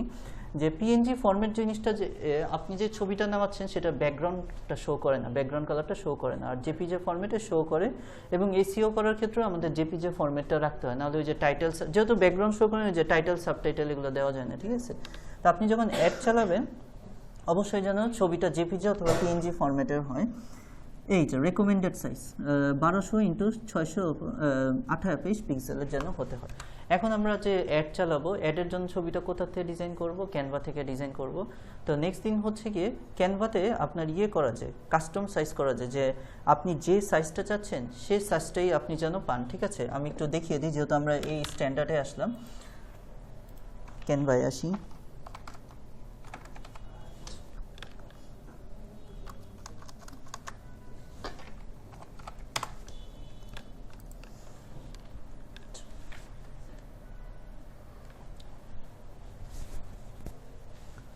লগ ইন হয়ে যাবে আশা করি।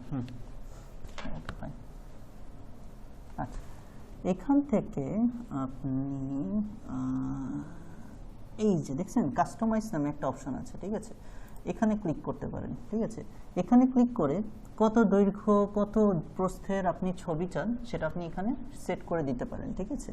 যেমন আমি এখানে যদি দিই 1200 আর হচ্ছে গিয়ে 680, ঠিক আছে? এরকম সাইজের আমাকে একটা টেমপ্লেট দাও। তাহলে এই সাইজের আমাকে একটা সাদা টেমপ্লেট, মানে আমরা সোজা ভাষায় বলি না যে আমি আর্ট করব, আমাকে একটা সাদা আর্ট পেপার দাও। আর্ট পেপারের বিভিন্ন সাইজ থাকে না, তো এটাই হচ্ছে আপনি যখন যেটার কিছু কিছু জায়গা আছে আপনার সেই স্ট্যান্ডার্ডই দিতে হবে, না হলে হচ্ছে গিয়ে সেটা নিবে না।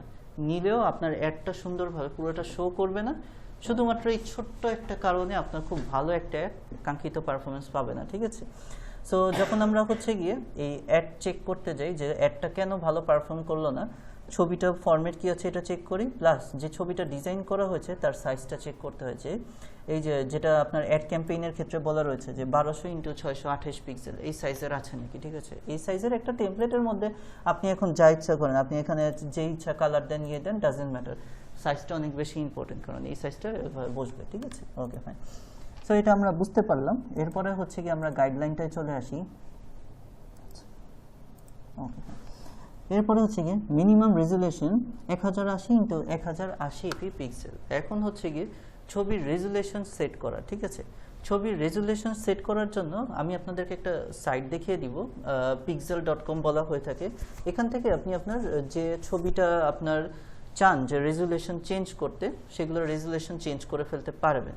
আপনারা যদি এত ঝামেলায় না যেতে চান তাহলে এক কাজ করতে পারবেন, যেহেতু ক্যানভায় সব রেডি থাকে, আপনি ক্যানভায় ওইভাবেই সার্চটা দিবেন, ঠিক আছে, যে আপনি ফেসবুক অ্যাড ক্যাম্পেইনের জন্য টেমপ্লেট চাচ্ছেন, ঠিক আছে। যেমন আমরা ক্যানভায় এসে এটা আমি দেখালাম, যদি একদম প্রফেশনাল ওয়েতে চান, যেমন এটা আপনার তো কখন লাগবে জানেন, যখন আপনি এমন ক্লায়েন্ট পাবেন যার অলরেডি সেট করা আছে কিন্তু পারফর্ম করতেছে না, এরকম ক্লায়েন্ট কিন্তু পাবেন, এবং ওরাই আপনাকে বেশি টাকা দিয়ে দেয়, কারণ তো আপনি তার একটা প্রবলেম সলভ করে দিয়েছেন, ঠিক আছে। তখন কিন্তু আপনার হচ্ছে কি একদম এক্স্যাক্ট সাইজের জিনিস বানিয়ে দিতে হবে, এক্স্যাক্ট রেজুলেশন। আর এমনি আদার দেন দ্যাট আপনারা হচ্ছে কি যেভাবে শিখেছেন যে ক্যানভা এসে সার্চ দেন না, যে ক্যানভা এসে যে আমার ফেসবুক অ্যাড টেমপ্লেটস, ফেসবুক অ্যাডের জন্য আপনি কিছু টেমপ্লেটস চাচ্ছেন, ঠিক আছে। বানানটা অবশ্যই ঠিক থাকতে হবে, টেমপ্লেটস, আচ্ছা টেমপ্লেট বানানটা সবসময় ভুল দেখা। আচ্ছা, ফেসবুক অ্যাড ইমেজেস এভাবে লিখে দিই, তাহলে হচ্ছে কি ইজি হয়, ঠিক আছে। ফেসবুক অ্যাড ইমেজেস, তাহলে এই যে ফেসবুকের অ্যাডের সাথে যায়, ওরা একদম রেডি সাইজ দিয়ে দিয়েছে, ঠিক আছে। এগুলো ইউজ করলে আমার 1280x680 পিক্সেল টিক্সেল সব কিছু ঠিকঠাক থাকবে, এগুলো নিয়ে প্রবলেম হবে না। বাট যখন আপনি কারোর প্রবলেম সলভ করতে যাচ্ছেন, তখন তো আর আপনি সলিউশন দিতে পারবেন, তখন আপনাকে হচ্ছে কি এক্সাক্ট সাইজ এক্সাক্ট লোকেশন দিয়ে দিতে হবে, ঠিক আছে। নতুন অ্যাড সেট আপের জন্য ঠিক আছে, ওকে ফাইন, ঠিক আছে, ওকে ফাইন। এরপরে হচ্ছে কি ভিডিও অ্যাড যদি চালাই তাহলে কি হবে, অবশ্যই হচ্ছে কি MP4 ফরম্যাট বা MOV ফরম্যাট থাকতে হবে, ঠিক আছে। ওইটা যেমন ছবির ক্ষেত্রে যেমন আমাদের JPG ছিল, যদি আমি ভিডিও রাখি অ্যাডে, ঠিক আছে, তখন হচ্ছে MP4 ফরম্যাট। আমি কালকে যে অ্যাড সেটটা দেখি আমি ভিডিও দিয়ে দেখাবো না।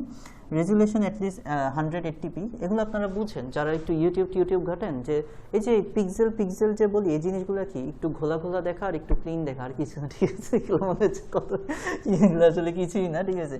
জাস্ট আপনার ভিডিওটা যেন যখন আপনি হচ্ছে একটু ক্লিন হয়, 180 পিক্সেল হয়, ঠিক আছে, okay fine. Aspect ratio 1.1 square feet, 9.9 square feet, ঠিক আছে। এটা মোটামুটি, এটা হচ্ছে অ্যাসপেক্ট রেশিও কাকে বলে জানেন, যারা এগুলো টিভি ইউজ করেন যাদের বাসে, তাদের জন্য এগুলো কিছুই না। অ্যাসপেক্ট রেশিও মানে কি, সাইজে আপনি কত বড় করে স্ক্রিনটা দেখতেছেন, এটাকে অ্যাসপেক্ট রেশিও বলা হয়ে থাকে, ঠিক আছে। হাইট উইথ, লম্বা চওড়াই, ওকে। ডিউরেশন আপ টু 240 মিনিটস, আপনি যে অ্যাডটা চালাবেন কয় মিনিটে 1 ঘন্টা হয়, 60 মিনিটে 1 ঘন্টা হয়, ঠিক আছে। তো ভিডিও অ্যাড তো হচ্ছে কি আমাদের কিসে যায়, ইউটিউবে যায়। নর্মালি হচ্ছে কি আমাদের ফেসবুক অ্যাডে কি যায়, ছবি যায়, অথবা হচ্ছে ওই যে আমরা অ্যানিমেটেড ভিডিও, একদম ছোট্ট যে শর্ট ভিডিও, ওইটা যায়, ঠিক আছে। এটা যে গাইডলাইনগুলো বলতেছে, এগুলো সব হচ্ছে ইউটিউব ভিডিও অ্যাডের জন্য, ঠিক আছে। ইউটিউব ভিডিও অ্যাডের ক্ষেত্রে এরকম হতে হবে যে আপনার হচ্ছে সর্বোচ্চ আপনি 240 মিনিট, তার মানে 4/6 = 24, 4 ঘন্টার আপনার ভিডিও দিতে পারবে। এত বড় অ্যাড দেওয়া যাবে, 4 ঘন্টার বেশি বড় অ্যাড, আচ্ছা এত বড় অ্যাড হবে না। আচ্ছা ঠিক আছে, টেক্সট, আচ্ছা avoid excessive text in images, আচ্ছা কিপ বিলো 20%। এই যে এখানে একটা ইম্পর্টেন্ট কথা বলা হয়েছে, শুনে নেন কথা বলেন না।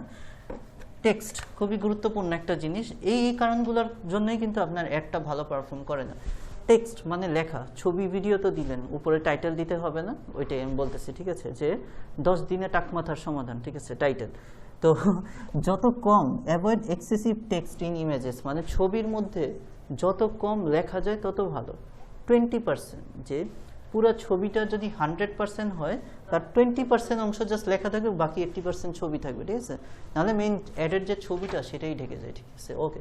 এই জন্য টাইটেলটা খুব ইউনিকভাবে চিন্তা করে নিতে হয়, ওকে, হ্যাঁ এটাই, আচ্ছা fine. Include clear concise messaging and a strong call to action. এই যে সিটিএ নিয়ে যে আমরা এত বলতেছি, যে সিটিএ মানে স্ট্রং কল টু অ্যাকশন, আমরা অলরেডি আলোচনা করে ফেলেছি। এই যে কই জানি ছিল কল টু অ্যাকশন, এটাকেই আর কি হচ্ছে সংক্ষেপে বলা হয়ে থাকে সিটিএ, ঠিক আছে, সিটিএ। সিটিএ মানে হচ্ছে কি কল টু অ্যাকশন। তো কি বলেছে, স্ট্রং কল টু অ্যাকশন যেন হয়, যে আপনার অ্যাডের সাথে যায় সেরকমই যেন অ্যাকশন বাটন দেন, যে আপনি যদি মেসেজ চান তাহলে যেন সেন্ড মেসেজ লেখেন, আপনি যদি ভর্তি চান তাহলে যেন অ্যাপ্লাই নাও লেখেন, আপনি যদি চান ওয়েবসাইট ট্রাফিক তাহলে আমরা কি লিখি জানেন, লার্ন মোর লিখি। দেখবেন কিছু কিছু অ্যাডে লেখা থাকে লার্ন মোর, ওইগুলোতে ক্লিক করলে আপনার ওয়েবসাইটে নিয়ে যাবে, আপনি ওয়েবসাইট পড়তে পারবেন, খালি আর কিছু না। ওই যে আমরা একটা অবজেক্টিভ বললাম না, ওয়েবসাইট ট্রাফিক, যে ওয়েবসাইট জাস্ট ভিজিট করবে, ওইগুলো হচ্ছে লার্ন মোর। বা আরেকটা থাকে সাইন আপ, যে হচ্ছে গিয়ে আপনি সাইন আপ করে একটা ওয়েবসাইটে রেজিস্টার্ড হয়ে গেলেন, ওয়েবসাইটে যেতে পারলেন, ঠিক আছে। এগুলো হচ্ছে কল টু অ্যাকশন, নেক্সট দিন দেখতে পারবেন, ঠিক আছে, সমস্যা নেই। আচ্ছা, টার্গেটিং স্ট্যান্ডার্ড। আচ্ছা, এখন আমরা সব রেস্ট্রিকশন বা যেগুলো প্রবলেম হয়, যেগুলোর কারণে সাকসেস হয় না সেগুলো আমরা পড়তেছি। Targeting standards. আচ্ছা, নো ডিসক্রিমিনেশন, এমন অডিয়েন্স টার্গেট করা যাবে না যে শুধু ছেলেদের বা শুধু মেয়েদের এরকম হচ্ছে, ঠিক আছে, কোনো রেস বা রিলিজিয়ন মানে কোনো ধর্ম বা জাতিকে বিচ্ছেদ করেছে, এইভাবে অডিয়েন্স করা যাবে না। কাস্টম, এগুলো আমরা পড়ে ফেলেছি অলরেডি, যে সিমিলার টাইপের অডিয়েন্স রাখতে হবে। ল্যান্ডিং পেজ স্ট্যান্ডার্ড, আচ্ছা এটা আমাদের লাগবে না, এটা আমরা বুঝেছি। ইউজার এক্সপিরিয়েন্স, আচ্ছা এঙ্গেজমেন্ট, এগুলো আমাদের লাগবে না, এগুলো আমরা অলরেডি পেয়ে গিয়েছি। কমপ্লায়েন্স উইথ লোকাল ল, আচ্ছা follow all applicable local regulations regarding advertising standards, আচ্ছা disclosure and permissions। এটা হচ্ছে গিয়ে কি আমাদেরকে অ্যাপ সেট আপ করা, যে যত সিম্পল তত সিম্পল না। যখন আমরা ক্লায়েন্ট পাই, যখন আমরা তো জানি যে এই দেশে আমাদেরকে প্রথম কি পড়তে হয়, ad law for New York City, প্রথম আমাদেরকে ল পড়ে নিতে হয়, ঠিক আছে। কারণ আমি তো বাংলাদেশে থাকি, আমি জানি না নিউ ইয়র্কে কোন কোন অ্যাড চালানোর জন্য কোন কোন লগুলো এলিজেবল। নিউ ইয়র্কে আর্মস হচ্ছে গিয়ে আপনার বৈধ, ঠিক আছে, আর্মস ক্যারি করতে পারে কেউ কারো সেফটির জন্য, যেটা আমাদের পার্সোনাল ক্ষেত্রে বৈধ না, যদি না আমরা হচ্ছে ওইভাবে রেজিস্টার্ড হই বা সার্টিফিকেট। নিউ ইয়র্কে আর্মস বৈধ। নিউ ইয়র্কে কিছু কিছু স্টেট রয়েছে আপনার অ্যালকোহল বৈধ, ঠিক আছে, হতে পারে, ঠিক আছে। তো আমার যে শহরের জন্য অ্যাড চালাবো, প্রথমে হচ্ছে এগুলো ক্লায়েন্ট বলে দিবেন, এগুলো আমার নিজ দায়িত্বে, ঠিক আছে, আমাকে পড়ে নিতে হবে যে ওই শহরের ল কি কি অ্যালাউ করে। Ad law for New York City, এরকম লিখে গুগলে সার্চ দিয়ে একটু পড়ে নিতে হবে যে আমি কোন কোন জিনিসগুলো এখানে লিখতে পারবো, কোন কোন অডিয়েন্স টার্গেট করতে হবে, টার্গেট করতে পারবো না, ঠিক আছে।